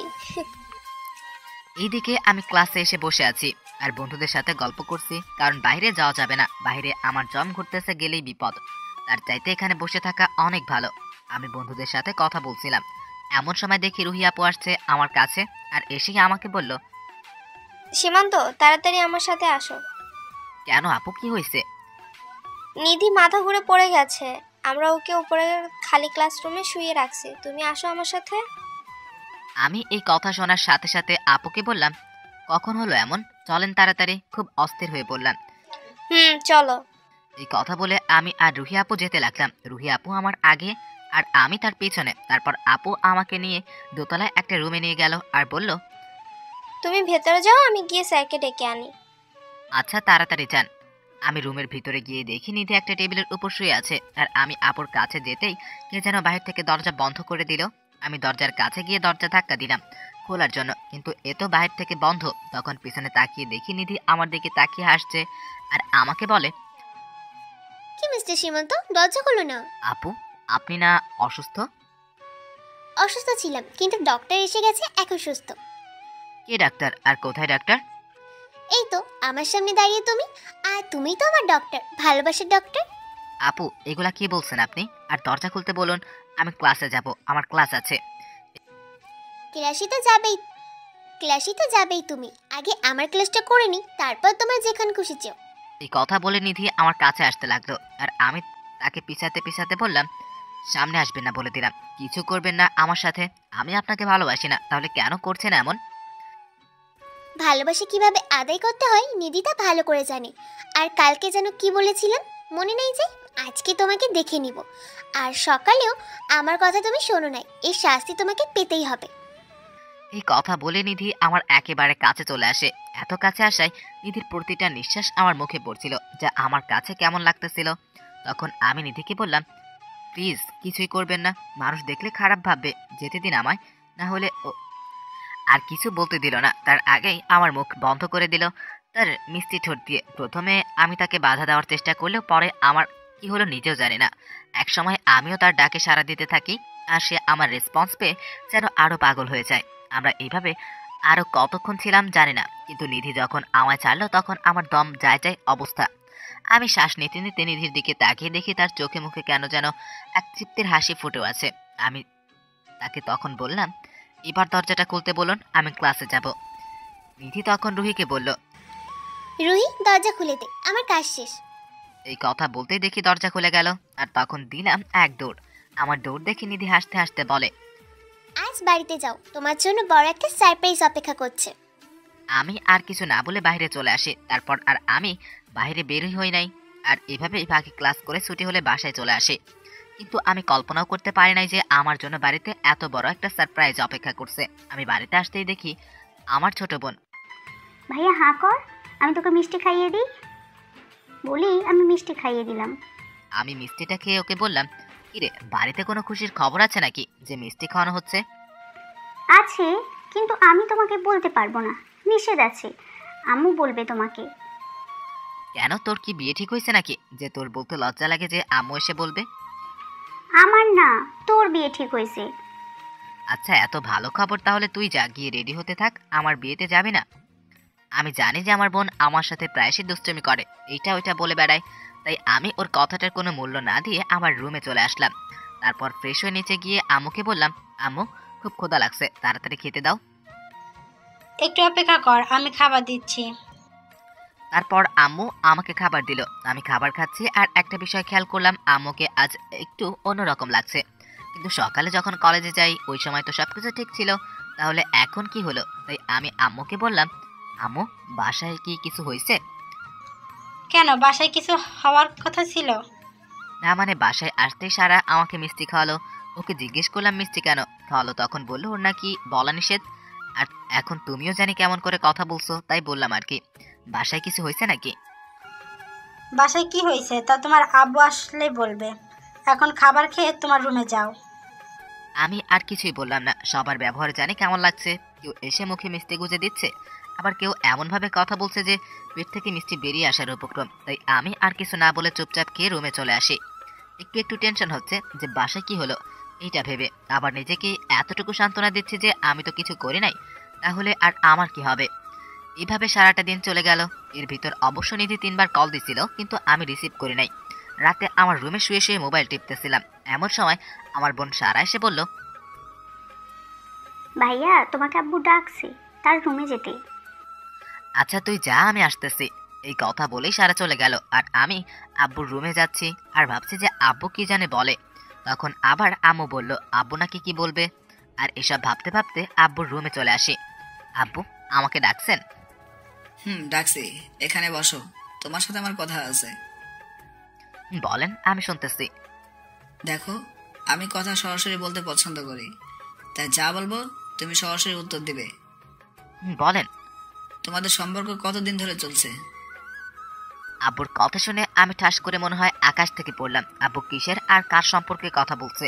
তখন আমি বললাম, আপনি কার আর কিসের সম্পর্কে কথা বলতেছেন?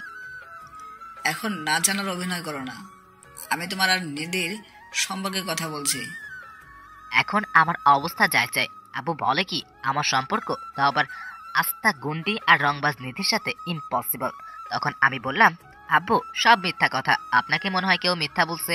আমার নামে নিধি আপুর সাথে আমার কোনো সম্পর্ক নাই। পাশ থেকে আম্মু বলে ওঠে, অন্য মানুষ কেন বলতে যাবে? নিধি নিজে বলছে তোর আর নিধির সম্পর্কের কথা। তোদের 2 বছর রিলেশন, আর তোরা একে অপরকে নাকি অনেক ভালোবাসিস। আম্মু তোমরা বিশ্বাস করো সব মিথ্যা কথা। চুপ হয়েছে, এখন আর মিথ্যা বলতে হবে না, আমরা সব জানি। তোরা একে অপরকে ভালোবাসিস, বিয়ে করতে চাস, এটা তো ভালো কথা। তুই নাকি আমাদের কাছে বলতে লজ্জা পাস, তাই বলছিস না বিয়ের কথা। তাই নিজের বাবা মাকে দিয়ে আমাদের কাছে বলছে। করে বসে আছি, মাথার উপর দিয়ে এমনভাবে কথাগুলো যাচ্ছে যে আমি যে কোনো সময় অজ্ঞান হতে পারি। আমার চুপ থাকা দেখে আম্মু আবার বলতে শুরু করলো, আমরা কি তোকে কখনো কোনো কিছুতে না করছি নাকি? কোনো কিছুতে বাধা দিছি? সব সময় তোর সিদ্ধান্তকে সাপোর্ট করছি। তাহলে আজ তুই কিভাবে ভাবলি যে তোর লাইফের এত বড় একটা সিদ্ধান্ত আমরা বাধা দিব? কিন্তু তুই আমাদের কাছ থেকে এত বড় একটা বিষয় লুকিয়ে রাখলি। নিধি যদি না বলতো তাহলে তো আমরা জানতেই পারতাম না, তাই তোর প্রতি একটু অভিমান করেছিলাম। এতটুকু বলে আম্মু চুপ হয়ে থাকলো। তখন আব্বু বলল, আজ তোমার বড় চাচু আর বড় চাচি আসছিল বিয়ের প্রস্তাব নিয়ে। আমি তাদের কাছে এইসব শুনেছি। এখন আমাদের কারোর বিয়ের মত নাই, কারণ আমরা আগেই চেয়েছিলাম তোমার আর নিধির বিয়ে দিতে, কিন্তু তোমার চেয়ে নিধি একটু বড়, তাই তোমাকে বলতে চাইনি। কিন্তু এখন যেহেতু তোমার একজন আরেকজনকে পছন্দ করো, তাহলে তো ভালোই হলো, আমাদেরও মনের আশা পূরণ হবে। এখন তুমি বলো যে বিয়ে তারিখ ঠিক করব। আমার এখনো তাদের কথা কানের ভিতর দিয়ে মাথার ভিতর ঢুকছে আর মাথার ভিতর গিয়ে হরতাল শুরু করে দিছে। আমার এখন কি বলা উচিত বা কি করা উচিত জানি না। আমি শুধু ভ্যাবলাকান্তের মতো একবার আম্মুর দিকে তাকাচ্ছি আর একবার আব্বুর দিকে তাকাচ্ছি। আমার এইভাবে তাকানো দেখে আব্বু আমাকে ধমক। কি হলো, তুমি এমন বোকার মতো এদিকে ওদিকে তাকাচ্ছ কেন? বলো, কবে বিয়ে করতে চাও? নাকি আমরাই আগামী মাসে বিয়ে ডেট ঠিক করে ফেলবো? আমাকে ধমক দিয়ে বলল, না, আমার মনে হয় এদের কথা শুনে আর নিজেকে ঠিক রাখতে পারলাম না। আমি শুধু বিয়ে, ডেট, তারিখ, হরতাল হরতাল সেন্সলেস হয়ে পড়ে গেলাম। আমি কি বললাম আমি নিজেও জানি না, কারণ এত সুন্দর মিথ্যা কথা শুনে কয়জনই বা পারে নিজেকে ঠিক রাখতে। এদিকে সীমান্তের এভাবে সেন্সলেস হয়ে পড়ে যাওয়া দেখে তার বাবা মা বোকা হয়ে যায়, কারণ বিয়ের কথা শুনে ছেলে অজ্ঞান হয়ে যাবে তারা ভাবতেও পারেনি। তখন তারা ডাক্তারকে কল দেয়, আসতে তারা সাথে নিধির বাসায় খবর পাঠায়। অন্যদিকে সীমান্তের অজ্ঞান হওয়ার কথা শুনে নিধি পাগল হয়ে ছুটে আসে সীমান্তের বাসায়। এসে সবার কাছে জানতে চায় সীমান্তের কি হয়েছে। সারা তখন নিধির কাছে পিছনের সব ঘটনা খুলে বলে, আর এসব শুনে নিধির মনে মনে হাসতে থাকে। বলে, শুধু এতটুকু করলাম তাতেই অজ্ঞান, বাকিটা তো এখন বাকি আছে। আমার যখন জ্ঞান ফিরল তখন দেখি নিধি আমার মাথার পাশে বসে আমার চুলে হাত বুলিয়ে দিচ্ছে, আর আমাকে চোখ খুলতে দেখেই একটা হাসি বলল, আমার জান পাখিটার কি হয়েছে? বিয়ের কথা শুনে কেউ কি সেন্সলেস হয়ে যায়? হাই হাই, নিধি কিভাবে এই কথা জানলো যে আমি বিয়ের কথায় অজ্ঞান হয়ে গেছি? মান সম্মান আর আমার কিছুই থাকলো না। তখন আমি বললাম, আরে রাখেন আপনার বিয়ে, আপনি কি বলছেন চাচা চাচির কাছে? কেন, আমি আবার কি করলাম? আর কাকেই বা কি বললাম? আপনি চাচা চাচি আর আমার বাবা মার কাছে কেন বলছেন যে আমাদের মাঝে রিলেশন আছে? আমি তো যা সত্যি তাই বললাম। সত্যি মানে আমি কখন আপনাকে ভালোবাসলাম? সব মিথ্যা কথা। মিথ্যা কেন হবে? তুমি আমাকে ভালোবাসো আর নাই ভালোবাসো, আমি তো তোমাকে ভালোবাসি আর এখন তোমাকে বিয়েও করব। দেখেন, আমি আপনাকে বিয়ে করতে পারবো না, এই বিয়ে আমি ভেঙে দিব। এই কথা বলার সাথে দিদি আমাকে ধাক্কা মেরে বিছানায় শুইয়ে দিল আর আমার উপর উঠে বসে আমার গলা চেপে ধরে তারপরে বলে, আমি তোর সাথে ভালোভাবে কথা বললেই তুই মাথায় চড়ে বসিস। শোন, বিয়ের বিষয়ে যদি উল্টাপাল্টা কিছু বলিস তাহলে তোর খবর আছে। দেখছেন কত বড় ডাইনি একটা, কথায় কথায় খালি ধমক দিবে, চট দিবে। আমার নাকি আবার এই মেয়েকে বিয়ে করতে হবে। তখন আমি বললাম, আমি আপনাকে কেন বিয়ে করতে যাব? কথায় কথায় আপনার হাতে থাপ্পড় খাওয়ার জন্য? কিছু হলেই আমার সাথে রাগ দেখান, যখন তখন আমাকে ধমক দেন। এই বলে, এই হলো আপনার ভালোবাসা? আর আমার এরকম ভালোবাসার কোনো প্রয়োজন নাই। ও মা! আমার এই কথা বলার সাথে সাথে নিধি কান্না করে দিয়ে আমাকে জড়িয়ে ধরলো আর কান্না করতে করতে বলে, তুমি বিশ্বাস করো সীমান্ত, আমি তোমাকে অনেক ভালোবাসি। তোমাকে ছাড়া আমি বাঁচতে পারবো না। আমি জানি আমি তোমার সাথে রাগ করি, ধমক দিই, কিন্তু সব কিছু শুধু তোমাকে নিজের করে পাওয়ার জন্য এমন করেছি। তুমি যাতে কোনো মেয়ের সাথে কথা বলতে না পারো বা কারো প্রেমে পড়তে না পারো, তাই তোমাকে সবসময় চোখে চোখে রাখতাম। কারণ আমার ভয় হতো তুমি যদি অন্য কারো হয়ে যাও, অথবা আমি যদি তোমাকে হারিয়ে ফেলি, তাহলে আমি যে বেঁচে থেকেও মরে যাব। আর তাই আমি সবসময় তোমাকে নিজের কাছে রাখতে চাইতাম। আর আমি সব কিছু করেছি শুধুমাত্র আমার ভালোবাসাটাকে বাঁচিয়ে রাখার জন্য, কারণ ভালোবাসা ছাড়া বেঁচে থাকাটা যে মৃত্যুর সমান। নিধির কথা শুনে আমি পুরা স্তব্ধ হয়ে গেছি। একটা মানুষ আমাকে এতটা ভালোবাসে যে আমাকে পাওয়ার জন্য এত কিছু করছে, আর নিধি এখনো আমাকে জড়িয়ে ধরে কান্না করতেছে। তখন আমি বললাম, এত ভালোবাসেন আমাকে? বলেই তার মাথায় একটু হাত বুলিয়ে দিলাম। আমি নিধির মাথায় হাত বুলিয়ে দিতেই নিধি আমাকে বুক থেকে তার মাথাটা উপরে তুলে আমার মুখের দিকে তাকিয়ে বলতে থাকলো কিছুক্ষণ, পরে আবার বলতে লাগলো, অনেক ভালোবাসি তোমাকে, আর ভালোবাসি বলেই আজ এত কিছু করলাম। সেদিন যখন বৃষ্টি তোমাকে প্রপোজ করেছে, এটা দেখে আমার কাছে কেমন লাগছিল তা তোমাকে বলে বোঝাতে পারবো না। আমি ভয় পেয়ে গেছিলাম তুমি যদি আবার বৃষ্টির প্রেমে পড়ে যাও, তাই আমি ওই দিন বৃষ্টিকে এভাবে মেরেছি। কারণ আমি সব কিছু হারাতে রাজি, কিন্তু তোমাকে হারাতে পারবো না, কারণ তুমি শুধু আমার, আর আমি তোমার জন্য সব করতে পারি। নিধির কথা যত শুনছি ততই যেন অবাক হচ্ছে। বলে কি মেয়েটা? তখন আমি বললাম, আর আমি যদি রাজি না হই তাহলে কি করবেন? নিধি কিছুটা রেগে গিয়ে বলল, এতক্ষণ আমার কথা শুনে তোমার কাছে কি মনে হয় আমি যার জন্য এত কিছু করলাম তাকে এত সহজে ছেড়ে দেব? তোমাকে তো আমার করে নিবই, হয় আপোষে নিব না হয় জোর করে। আর যদি তাতেও কাজ না হয় তাহলে তাহলে আগে নিজের হাতে তোমাকে খুন করব, তারপর নিজে খুন হব। তবুও তোমাকে অন্য কারো হতে দিব না। এবার ভেবে দেখো, আমাকে বিয়ে করবে নাকি আমার হাতে খুন হবে? কোনটা করবে? সিদ্ধান্ত তোমার। আরে আরে, নিধি তো সত্যি পাগল হয়ে গেছে। আর যে মেয়ে তার ভালোবাসার মানুষকে পাওয়ার জন্য এত কিছু করতে পারে, আর যাই হোক তার ভালোবাসা মিথ্যা হতে পারে না। তাই আমি তাকে বললাম, আচ্ছা ঠিক আছে, খুন করা লাগবে না। পুরো কথা শেষ করার আগেই, তার মানে তুমি রাজি? রাজি, কিন্তু আমাকে কিছুদিন সময় দেওয়া লাগবে। এখন বিয়ে করতে পারবো না, কারণ আমি আপনাকে কখনো ওইভাবে দেখি নাই। তাই আমার কিছু সময় লাগবে নিজেকে ঠিক করার জন্য। আমি এই কথা বলার সাথেই নিধি আমাকে তার শরীরের সমস্ত শক্তি দিয়ে জড়িয়ে ধরেছে। মনে হয় যদি পারতো তাহলে আমার বুকের ভিতর চলে যেত।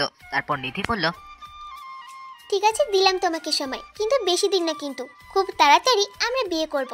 আর এখন থেকে বিয়ের আগে পর্যন্ত আমরা চুটিয়ে প্রেম করব। আচ্ছা আপু ঠিক আছে, এখন ছাড়ুন, কেউ এসে দেখে ফেলবে। আমি এই কথা বলার সাথে সাথে দেখি নিধি আমার দিকে চোখ বড় বড় করে তাকিয়ে আছে। আর আমি কিছু বলার আগেই আমাকে আবার বিছানায় ফেলে দিয়ে আমার উপর চড়ে বসলো। তখন আমি বললাম, আরে কি করছেন কি, নামুন, উপর থেকে কেউ এসে পড়বে তো, তাড়াতাড়ি সরুন। আর কিছু বলার আগেই নিধি আমার ঠোঁটের উপর টর্চার শুরু করেছে। প্রথম দিকে ভালোই লাগছিল, কিন্তু কিছুক্ষণ পরে নিধি আমার ঠোঁটে কামড় দিল। এমনভাবে কামড় দিছে যে মনে হয় এখন ঠোঁট ছিঁড়ে ফেলবে। সরাতে গেলেও আরো জোরে কামড় দেয়। আমার অবস্থা এখন যায়। ঠিক এমন সময় আমার ছোট সারা আমার রুমে আসে। আর এসেই, আমি কিছু দেখি নাই। সারার গলার আওয়াজ শুনে নিধি আমাকে ছেড়ে দিয়ে আমার কাছ থেকে সরে যায়। আর কিরে, তোর আর আসার সময় হলো না, এখন কেন আসলি? আমি কি জানি নাকি যে তোমরা এখানে দিনের বেলায় দরজা খোলা রেখে রোমান্স করছো? দরজা বন্ধ করলে কি হয়? সারাকে বলে, আমি মাথাটা নিচে দিয়ে সব শুনছিলাম। তখন নিধি বলে, তা আমার আদরের ননদটা এখন কেন আসছে? আম্মু তোমাদের ডাকতেছে, বলছে তাড়াতাড়ি আসতে। এই কথা বলে সারা চলে যায়। তখন আমি নিধিকে বলি, দেখছেন আপনার জন্য এখন কি হলো? আমি এখন সারার সামনে কিভাবে যাব? আমার তো এখন ওর সামনে যেতেই লজ্জা লাগবে। আমার কথা শুনে নিধি একটা হাসি দিয়ে বলে, ওলে আমার লজ্জাবতী বাবু, তাহলে আরেকবার যদি আমাকে আপু বলছো আর আপনি করে ডাকছো, তাহলে একটু আগে যেটা করলাম মনে আছে? সেটা কিন্তু সবার সামনে করব। তখন দেখবে তোমার লজ্জা কোথায় যায়। না না, আর বলবো না। আপনার লজ্জা না থাকতে পারে, কিন্তু আমার আছে। সরি। আবার আপনি বলছো তুমি? সরি তুমি, আর এমন হবে না। মনে থাকে জানো। এখন চল নিচে যাই, দেখি কি বলে। চলো। এই কথাটা বলে আমি আর নিধি আমুর কাছে যাই। আমুর কাছে আসতেই আমু বলল, কে তুই এখন সুস্থ নাকি ডাক্তারের কাছে নেওয়া লাগবে? না আম্মু, আমি ঠিক আছি, আমার তেমন কিছু হয়নি। তা তো দেখতেই পাচ্ছি, যে ছেলে বিয়ের কথা শুনলে অজ্ঞান হয়ে যায় তার আবার ভালো থাকা। আম্মুর কথা শুনে অনেক লজ্জা লাগছিল, আর সাথে অনেক রাগও হচ্ছিল নিধির উপর, কারণ ওর জন্যই আম্মু এখন আমায় নিয়ে মজা করছে।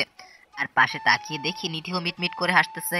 তখন আমি বললাম, আম্মু প্লিজ আর বলো না, এখন কেন ডাকছো তা বলো। ঠিক আছে বলবো না, এখন বল তোরা কি সিদ্ধান্ত নিলি? কিসের সিদ্ধান্তের কথা বলছো আম্মু? সত্যি আমি বুঝতে পারি নাই, কারণ আমি ভুলে গেছিলাম বিয়ের কথা।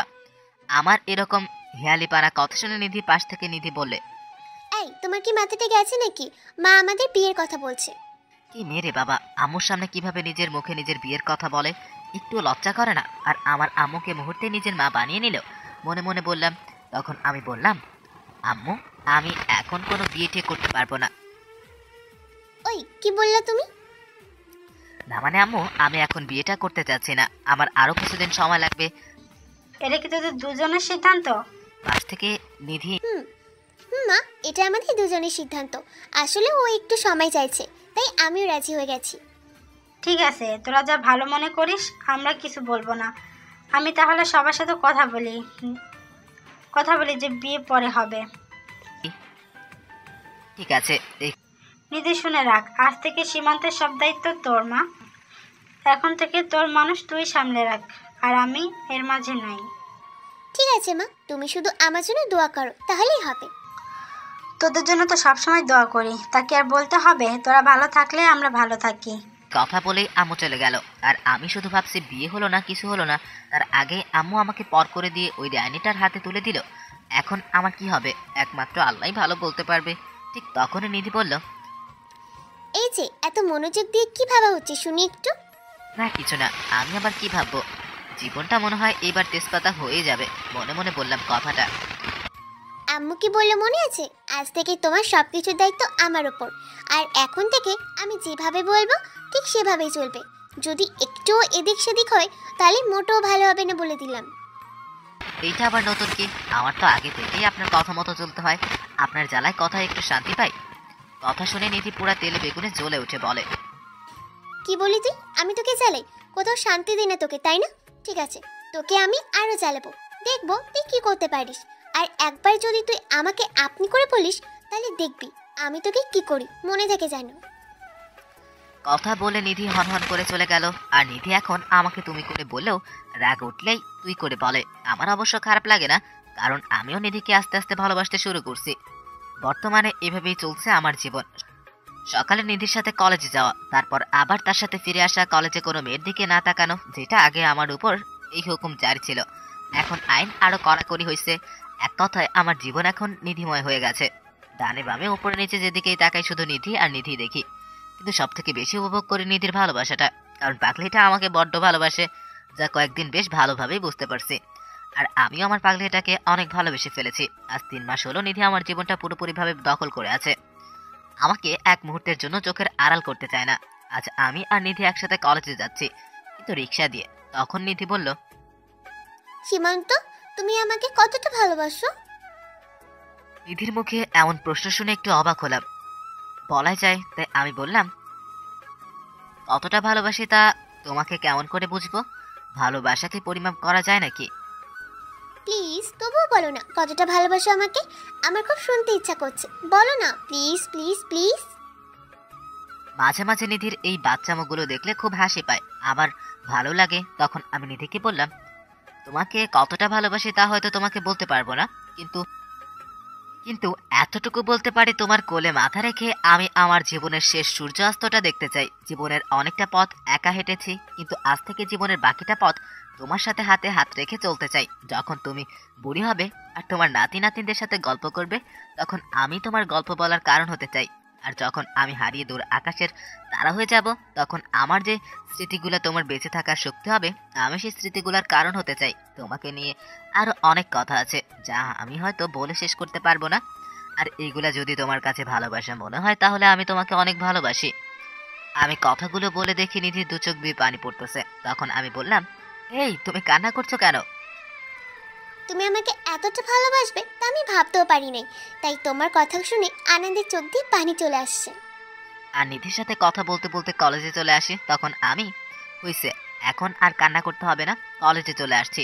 তুমি তোমার ক্লাসে যাও আর আমি আমার ক্লাসে যাই। ঠিক আছে। আমি রিক্সা ভাড়া দিয়ে ক্লাসের দিকে যাচ্ছিলাম, এমন সময় কে জানি আমার কাঁধে হাত দিল। পিছনে ফিরে দেখি আমার বন্ধু আতিক, কিন্তু কেন জানি মনে হয় ওর মন খারাপ। তাই আমি বললাম, কি রে বেটা, মন খারাপ কেন? মায়া কি তোকে আবার স্যাকা দিল নাকি? দোস্ত, তোর সাথে আমার কথা আছে, খুবই ইম্পর্টেন্ট। মায়া আতিকের গার্লফ্রেন্ড, তাই একটু মজা করলাম। বল, আমি শুনতেছি। দোস্ত, মায়ার বিয়ে ঠিক হয়ে গেছে, আর আমি মায়াকে ছাড়া থাকতে পারবো না। কি বলিস তুই? এখন কি করবি? আমি মায়াকে বিয়ে করব, তুই যে কোনো একটা ব্যবস্থা কর প্লিজ। আচ্ছা কান্না করিস না, এখন বল মায়া কোথায় আছে? মায়া ওর ক্লাসে আছে। আচ্ছা তুই থাক, আমি আসতেছি। এই কথা বলেই আমি মায়ের ক্লাসে যাই। আর মায়া এবার ইন্টার প্রথম বসে পড়ে। আমি ক্লাসে গিয়ে দেখি মায়া মন খারাপ করে ক্লাসের রুমে বসে আছে। আমি গিয়ে সোজা মায়ের হাত ধরে টেনে পাশে একটা খালি ক্লাসরুমে নিয়ে যাই। দেখি সাথে আরো 2টা মেয়ে আসছে, কিন্তু তারা একটু দূরে দাঁড়িয়ে আছে। তখন আমি মায়াকে বললাম, মায়া তুমি কি আতিককে ভালোবাসো? ভাইয়া, আমি আতিককে অনেক ভালোবাসি, ওকে ছাড়া বাঁচতে পারবো না। বিয়ে করবে আতিককে? করব, কিন্তু কিভাবে? পরিবারে জানলে সমস্যা হবে। ওই ব্যবস্থা আমি করব, তুমি কাউকে কিছু বলবে না। আর কালকে তুমি এই ঠিকানায় চলে আসবে। আচ্ছা ভাইয়া, আমি সময় মতো চলে আসবো। এটা আমি দেখব। আমি মায়া আর আতিককে সবকিছু বুঝিয়ে দিয়ে আবার কলেজ থেকে চলে আসলাম, কারণ আমাকে এখন তাদের বিয়ের ব্যবস্থা করতে হবে। অন্যদিকে লাগছে অন্য ঝামেলা। আমি যখন মায়াকে ক্লাস থেকে টেনে আনি তখন সাথে যে দুইটা মেয়ে আসছিল তার মধ্যে একটা মেয়ে নিধিকে বলে, আচ্ছা, সীমান্ত ভাই কি আপনার চাচাতো ভাই লাগে না? তাই জেনে তুমি কি করবে? তুমি কেন আসছো তাই বলো। কালকে সীমান্ত ভাইয়া আর আমার বান্ধবী মায়া দুজনে বিয়ে করবে এই কাজী অফিসে, তাই আপনাকে বলতে আসলাম। কথা শুনবার সাথে সাথে নিধি, এই মেয়ে, কি বলছো তুমি? মাথা ঠিক আছে তোমার? সীমান্ত বিয়ে করবে মানে কি? আমি একটু আগে নিজে দূর থেকে শুনেছি বিয়ের কথা, তারা নাকি কালকে বিয়ে করবে, তাই আপনাকে বলতে এলাম। এখন আপনি বিশ্বাস করলে করেন, না করলে নাই। আর নিধি মেয়েটা কথা শুনে যেন তার পায়ের নিচের মাটি সরে গেল। নিধি ভাবছে যে সীমান্ত তার সাথে এটা কিভাবে করতে পারলো, আর এসব ভেবে নিধির চোখ দিয়ে অঝোর ধারায় পানি পড়তে লাগলো। সে আর দেরি না করে দ্রুত গেল মায়ের ক্লাসরুমে, গিয়ে ওই মেয়েটাকে বলল, তোমার ফ্রেন্ড মায়া কোথায়? আমি ক্লাসে এসে দেখি মায়া ক্লাসে নাই, মনে হয় চলে গেছে। নিধি তখন আরো দু একজনের কাছে মায়ের কথা জানতে চায়, তখন তারা বলে মায়া নাকি বাকি ক্লাস না করে চলে গেছে। নিধি তখন দেরি না করেই চলে যায় সীমান্তের ক্লাসে, গিয়ে দেখে আতিক ব্যাগ নিয়ে চলে যাচ্ছে। তখন নিধি বলল, আতিক, সীমান্ত কোথায়? তাড়াতাড়ি বল। মায়া ওর ক্লাসে আছে। আপু আমি খুব তাড়ায় আছি, এখন কথা বলতে পারবো না। সীমান্ত একটু বাইরে গেছে, একটা জরুরি কাজ আছে। কিসের জরুরি কাজ বল আমাকে, নাহলে এখান থেকে এক পাও সামনে যেতে পারবি না। এই কথা বলে আতিক চলে যায়, আর নিধি ওখানে বসে পড়ে আর কান্না করতে থাকে। তখন নিধির ফ্রেন্ড রুহি এসে বলে, কি রে নিধি, কান্না করছিস কেন? সীমান্ত আমার সাথে চিট করছে। কি বলছিস এসব নিধি? সীমান্ত তোকে চিট করেছে মানে কি? সীমান্ত আমার সাথে প্রেমের অভিনয় করে কালকে অন্যজনকে কাজে অফিসে নিয়ে বিয়ে করেছে। সীমান্ত তোর সাথে কি করে এমন করতে পারে? তাহলে তুই এখন কি করবি? নিধি চোখের পানি মুছে উঠে দাঁড়ায় আর রুহিকে বলে, সীমান্ত কখনোই নিধিকে চিনতে পারে নাই। ও আমাকে ধোকা দিতে চাইলেও আমি তা হতে দিব না, কারণ নিধি কখনো হাঁটতে শিখে নাই। এখন কি করবি তুই? আমি আজকে সীমান্তকে বিয়ে করব, তোরা খালি দেখে যা আমার খেলা। এই কথা বলে নিধি সরাসরি বাড়ি চলে যায়। যাওয়ার সময় সীমান্ত বেশ কয়েকবার কল দেয় নিধি, কিন্তু সীমান্ত রিসিভ করে না। আর নিধি তখন সত্যি ধরে নেয় সীমান্ত তাকে ধোকা দিচ্ছে। আর এইসব যতই নিধি ভাবছে, তার রাগ যেন ততই বাড়ছে। নিধি বাড়িতে এসে ড্রয়িং রুমের জিনিস একটা একটা করে ভাঙতে থাকে, আর জিনিস ভাঙার শব্দ পেয়ে বাড়ির সবাই তাড়াতাড়ি ড্রয়িং রুমে এসে দেখে নিধি সব ভাঙছে। তখন নিধির মা বলে, কি রে, কি হয়েছে তোর? এভাবে জিনিস কেন ভাঙছিস তুই? বল কি হয়েছে? আমি আজকে সীমান্তকে বিয়ে করতে চাই। তুই কি বলছিস? আজকে বিয়ে করবি মানে? বিয়ে কি কোনো ছেলে খেলা নাকি যে তুই বললি আর বিয়ে হয়ে গেল? আমি যখন বলছি আজকে বিয়ে করব, তার মানে আজকেই করব। তোমরা কিভাবে ব্যবস্থা করবে তা তোমরা জানো। আর যদি আজকে বিয়ে না হয় তাহলে আমি আত্মহত্যা করব, আর আমার মৃত্যুর জন্য তোমরা দায়ী থাকবে। নিধির এমন কথা শুনে সবাই অবাক হয়ে গেল। তখন নিধির মা বলল, নিধির এই কথা শুনে সবাই বেশ ভয় পেয়ে যায়, কারণ নিধি আর যাই বলে কখনো মরার কথা বলে না। তখন নিধির ভাই নিশাদ বলে, নিধি তার ভাইয়ের কথা শুনে কান্না করে দেয়। তখন নিধি বলে, নিধি বোন আমার, তোর কি হয়েছে আমাকে বল, কেন তুই এরকম করছিস? সীমান্ত কি তোকে কিছু বলেছে? ভাইয়া, সীমান্ত আমার সাথে চিট করেছে। সীমান্ত চিট করছে মানে কি বলছিস এসব? হ্যাঁ ভাইয়া, আমি ঠিক বলছি। সীমান্ত আমাকে ঠকিয়ে কালকে অন্য একটা মেয়েকে বিয়ে করেছে কাজী অফিসে। নিধি, তোর কোথাও ভুল হচ্ছে। আমরা সীমান্তকে খুব ভালো করে চিনি, ও কখনো এমন কাজ করতেই পারে না। আমার কোথাও ভুল হচ্ছে না। যে মেয়েকে সীমান্ত বিয়ে করেছে তার বান্ধবী নিজে আমাকে বলেছে, আর আমি সীমান্তের ফ্রেন্ডকেও জিজ্ঞাসা করেছি, সেও বলেছে সীমান্ত কাজী অফিসে গেছে। তার মানে আমি নিশ্চিত সীমান্ত আমাকে ছেড়ে অন্য মেয়েকে বিয়ে করেছে। নিধির কথা শুনে সবাই কিছুতে বিশ্বাস করতে পারছে না সীমান্ত এমন কাজ করবে। তাই আবার নিশাদ বলে, তারপরও আমার মনে হয় এখানে অন্য কোনো বিষয় আছে যা তুই হয়তো জানিস না, তাই তুই সীমান্তকে ভুল বুঝতেছিস। একটু সময় নে, দেখবি সব ঠিক হয়ে যাবে। আমার কোনো ভুল হচ্ছে না। আর তুমি বলছো সময় নিতে? আমি এখানে সময় নিয়ে বসে থাকি আর ওইদিকে সীমান্ত বউ নিয়ে চলে আসুক, তা তো আমি হতে দিব না। আমি আজকেই বিয়ে করব, তাতে আমার ধারণা ঠিক হোক আর ভুল হোক। আর যদি আজকে বিয়ে না হয় তাহলে আমি আজকেই আত্মহত্যা করব। এখন ভেবে দেখো তোমরা কি করবা, আমার বিয়ে দেখবা নাকি আমার মরা মুখ দেখবা? সিদ্ধান্ত তোমাদের। এই কথা বলে নিধি তার রুমে চলে যায়। সে রুমে গিয়েই সীমান্তকে কল দিতে থাকে, কিন্তু সীমান্ত কল এখনো রিসিভ করছে না, কারণ সীমান্তের ফোন পকেটে চাপ লেগে সাইলেন্ট হয়ে যায়, যার ফলে সীমান্ত বুঝতে পারছে না যে কেউ কল দিচ্ছে। এদিকে নিধির এরকম কথা শুনে সবাই মিলে আলোচনা করে সিদ্ধান্ত নেয় যে আজকে রাতেই পারিবারিকভাবে নিধি আর সীমান্তের বিয়ে হবে। পরে একসময় বড় অনুষ্ঠান করা হবে। নিধিকে বিয়ের কথা বলতেই নিধি অনেক খুশি হয়ে যায় আর মনে মনে রাখতে থাকে সীমান্তের উপর। নিধি ভাবছে একবার বিয়েটা হয়ে যাক, পরে সীমান্তকে দেখে নিবে। তারপর নিধির পরিবারের সবাই মিলে সীমান্তের বাসায় চলে যায়, কারণ বিয়েটা সীমান্তের বাসায় হবে। অন্যদিকে আমি কলেজ থেকে বের হয়ে আর বাসায় যাইনি। সারাদিন অনেক জায়গায় ঘুরে আতিক আর মায়ের বিয়ের সব ব্যবস্থা করে ফেলছি, যাতে কালকে তাদের বিয়ে দিতে কোনো সমস্যার মুখোমুখি হতে না হয়। আর এইসব করতে করতে প্রায় সন্ধ্যা হয়ে আসছে। সারাদিন মোবাইলটাও হাতে নেওয়া হয় নাই, তাই পকেট থেকে ফোনটা হাতে নিতেই চোখ আমার কপালে উঠছে, কারণ মোবাইলে চেয়ে দেখে নিধি কল দিছে 100 বার, আম্মু কল দিছে 40 বার। আব্বু কতবার দিছে তা না হয় নাই বললাম। আমার ফোন যে সাইলেন্ট হয়েছিল আমি বুঝতেই পারি নাই। তখন আমি আম্মুকে কল দিলাম, আর আম্মু কল ধরে, ওই হারামজাদা তুই কোথায় আছিস? আম্মু আমি একটা কাজে আসছিলাম, তার জন্য বাড়িতে আসতে পারি নাই, আর আমার ফোন সাইলেন্ট ছিল, তাই তোমাদের কল ধরতে পারি নাই। আরে রাখ তোর কাজ, তুই যেখানে আছিস 30 মিনিটের মধ্যে বাসায় আসবি। আচ্ছা আমি আসছি। বাসায় কি হয়েছে নাকি? তুই তাড়াতাড়ি বাসায় আয়, তাহলে নিজেই দেখতে পারবি বাসায় কি হয়েছে। কথা বলতে আম্মু কলটা কেটে দিল, কিন্তু আমি কিছুতেই বুঝতে পারলাম না আম্মু এইভাবে কেন কথা বললো। আর বাসায় অনেক চিৎকার চেঁচামেচির আওয়াজ শোনা যাচ্ছিল মোবাইলে। আবার নিধিকে কল দিলাম, কয়েকবার সেও কল ধরলো না। মনে হয় রাগ করছে আমার উপর, কারণ পাগলিটাকে আজ সারাদিন কল দেই নাই। আর এইসব কথা ভাবতে ভাবতেই বাসায় চলে আসি। আমি বাসার ভিতর যেতেই আব্বু বলল, সারাদিন কোথায় ছিলে তুমি? আব্বু একটা কাজ ছিল, তাই একটু বাইরে ছিলাম। যাও তাড়াতাড়ি এগুলো পরে রেডি হয়ে আসো। আমি তো আব্বুর ব্যবহারে অবাক হয়ে গেছি, কারণ আব্বু কখনো আমার সাথে রাগ করে কথা বলে না। আর তার চাইতে বেশি অবাক হয়েছি বাসায় যখন সবাইকে দেখলাম। তখন আমি বললাম, আব্বু এখন পাঞ্জাবি পরে কি হবে?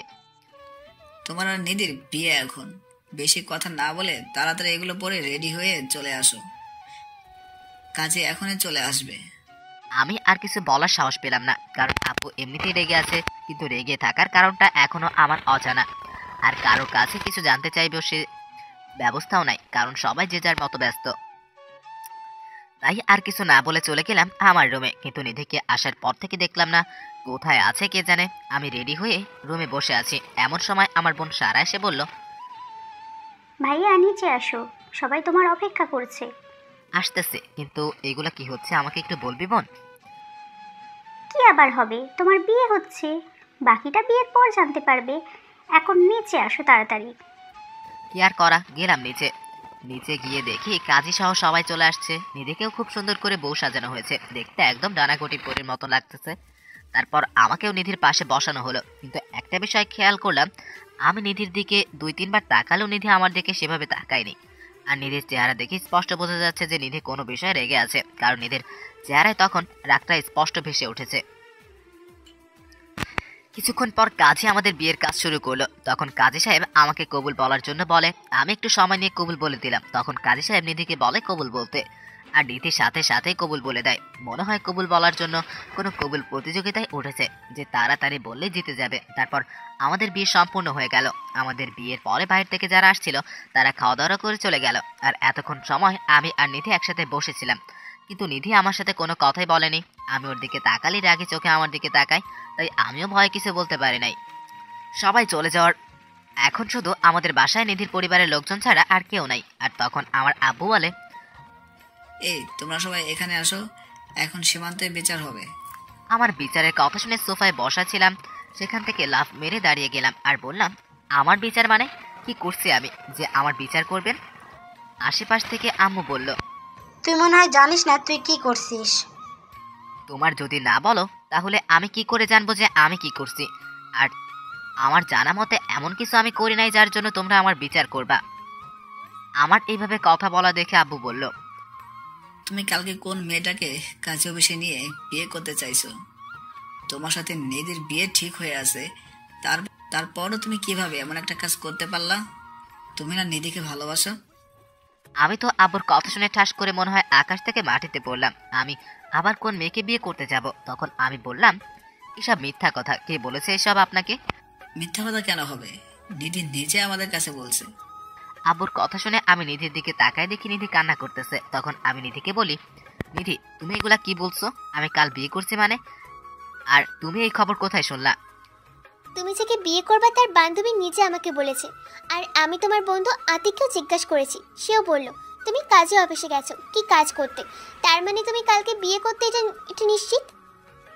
আমি এখন মোটামুটি ধরতে পারছি ভুলটা কোথায় হয়েছে, কিন্তু শিওর হওয়ার জন্য বললাম, আমি যাকে বিয়ে করব তার নামটা কি তুমি জানো? জানলে বলো। জানি, তার মানে হলো মায়া। এইবার আমার হাসি চলে আসলো আর আমি সবার সামনে হু হু করে হাসতে লাগলাম। আর এইভাবে হাসতে দেখে সবাই অবাক হয়ে যায়। তখন আব্বু বলল, তুমি এভাবে হাসছো কেন? আগে আসল কারণটা বলো। নিধি যা বললো তা কি সত্যি নাকি মিথ্যা? সত্যি, কিন্তু কথা বলার আগেই আব্বু, কি তোমার এত বড় সাহস, তুমি অন্য একটা মেয়েকে বিয়ে করবে? আজকে তোমার খবর আছে। বলে আব্বু যখন আমাকে মারতে আসবে তখন আমি বললাম, আব্বু প্লিজ থামেন, আগে আমার কথা পুরোটা শুনুন, তারপর আমার বিচার করেন। বলো, কিন্তু অন্যায় তোমার হলে তোমার খবর আছে আজকে। তারপর আর কি আমি একে একে সারাদিনের সব কাহিনী খুলে বললাম। আর আমার কথা শুনে সবাই মাথা নিচু করে ফেলে। তখন নিধির মা বলল, আমি আগেই বলেছিলাম সীমান্ত এমন কাজ করতেই পারে না। শুধু শুধু নিধির কথা শুনে এত কিছু করতে হলো, আর সীমান্তকে এত কথা শোনাতে হলো। সব দোষ নিধির। এই কথা শুনে নিধি ভ্যা ভ্যা করে কেঁদে দিয়ে বলে, আমি কি জানতাম নাকি ওই মেয়ে আমাকে মিথ্যা বলেছে? আমি জানলে কি আর এমন করতাম নাকি? আমি সব করেছি সীমান্তকে হারানোর ভয়, কারণ ও যদি কিছু করে ফেলে তাহলে আমার কি হবে? এরপর শুধু। তখন আমার আম্মু নিধির মাথায় হাত বুলিয়ে বলে, না মা, তুই কোনো ভুল করিসনি, যা হবার হয়ে গেছে। এখন দুজনে মিলে জীবনটা সুন্দর করে সাজিয়ে নে। আর আমরা যেন সামনের বছরে দাদা দাদি হতে পারি, মনে রাখিস কিন্তু। আম্মুর এই কথা শুনে নিধি লজ্জায় লাল হয়ে যায়, সেখান থেকে চলে যায়। আর আমি চলে যাই ছাদে। ছাদে গিয়ে ভাবতে থাকি কি থেকে কি হয়ে গেল, যেখানে আজ দিনের বেলায়ও কত সুন্দর সিঙ্গেল ছিলাম, আর রাত না হতেই হয়ে গেলাম ডাবল। ভাবছিলাম আরো কয়েকদিন সিঙ্গেল লাইফের মজা নিব, কিন্তু ডাইনিটা তার হতেই দিল না। ছাদে একা দাঁড়িয়ে এসব ভাবছিলাম, তখন আমার বোন এসে বলল, কি রে ভাই, আজ রাত কি ছাদেই পার করবা নাকি? কয়টা বাজে সে খেয়াল আছে? তাড়াতাড়ি রুমে যাও, ভাবি তোমার অপেক্ষা করছে। আমি ঘড়ির দিকে তাকিয়ে দেখি 12টা 30 বাজে, তাই রুমের দিকে যেতে লাগলাম। আর ভাবছি নিধিকে একটু মজা দেখাবো, তাই বুকের সাহস নিয়ে ঢুকলাম রুমে ঢুকে দেখি পুরা রুম ফুল দিয়ে সাজানো, আর খাটের মাঝে বসে আছে নিধি। আর আমাকে দেখে নেমে এসে সালাম করলো আর বলল, অজু করে আসো, একসাথে নামাজ পড়ে নি। তারপর আমি অজু করে এসে দুজন একসাথে নামাজ পড়ে নিলাম। আর নামাজ পড়ে আমি খাটে বসতে নিধি আমাকে জড়িয়ে ধরে আর বলে, প্লিজ আমাকে ক্ষমা করে দাও, আমি বুঝতে পারিনি। ঠিক আছে, দিলাম ক্ষমা করে। তাহলে এখন আমাকে আদর করো, আমার না খুব আদর আদর পাচ্ছ। আমি এখন কিছুই করতে পারবো না, সরো, আমি ঘুমাবো। নিচে আম্মুকে বললে ভুলে গেছো? আদর না করলে তাদের কথা কেমনে রাখবো? আমি কিছু জানি না, তুমি কিভাবে তাদের কথা রাখবে আমি কিছু করতে পারবো না। আমার কথা শোনার সাথে নিধি রেগে যায় আর আমাকে বিছানায় ফেলে দিয়ে আমার উপরে শুয়ে বলে, ঠিক আছে, তোমার কিছু করতে হবে না, যা করার আমি করছি। আজকে আর কোনো বাধা মানবো না, সব কিছু নিজের করে নিব। আরে আরে কি করছো? আমাকে কিছু বলতে না দিয়ে নিধি বলল, চুপ, একদম চুপ। তোমার গল্পের নাম কি দিয়েছো? ভয়ঙ্কর রাগী রংবাজ সিনিয়র চাচাতো বোন, তাই না? এখন আমি তোমার ভয়ঙ্কর রাগী রংবাজ সিনিয়র বউ, আর রংবাজ বউ এখন তোমার সাথে রংবাজি করবে। এই কথা বলে নিধি সীমান্তের উপর ঝাঁপিয়ে পড়ে রংবাজি করতে, আর বাকিটা ইতিহাস।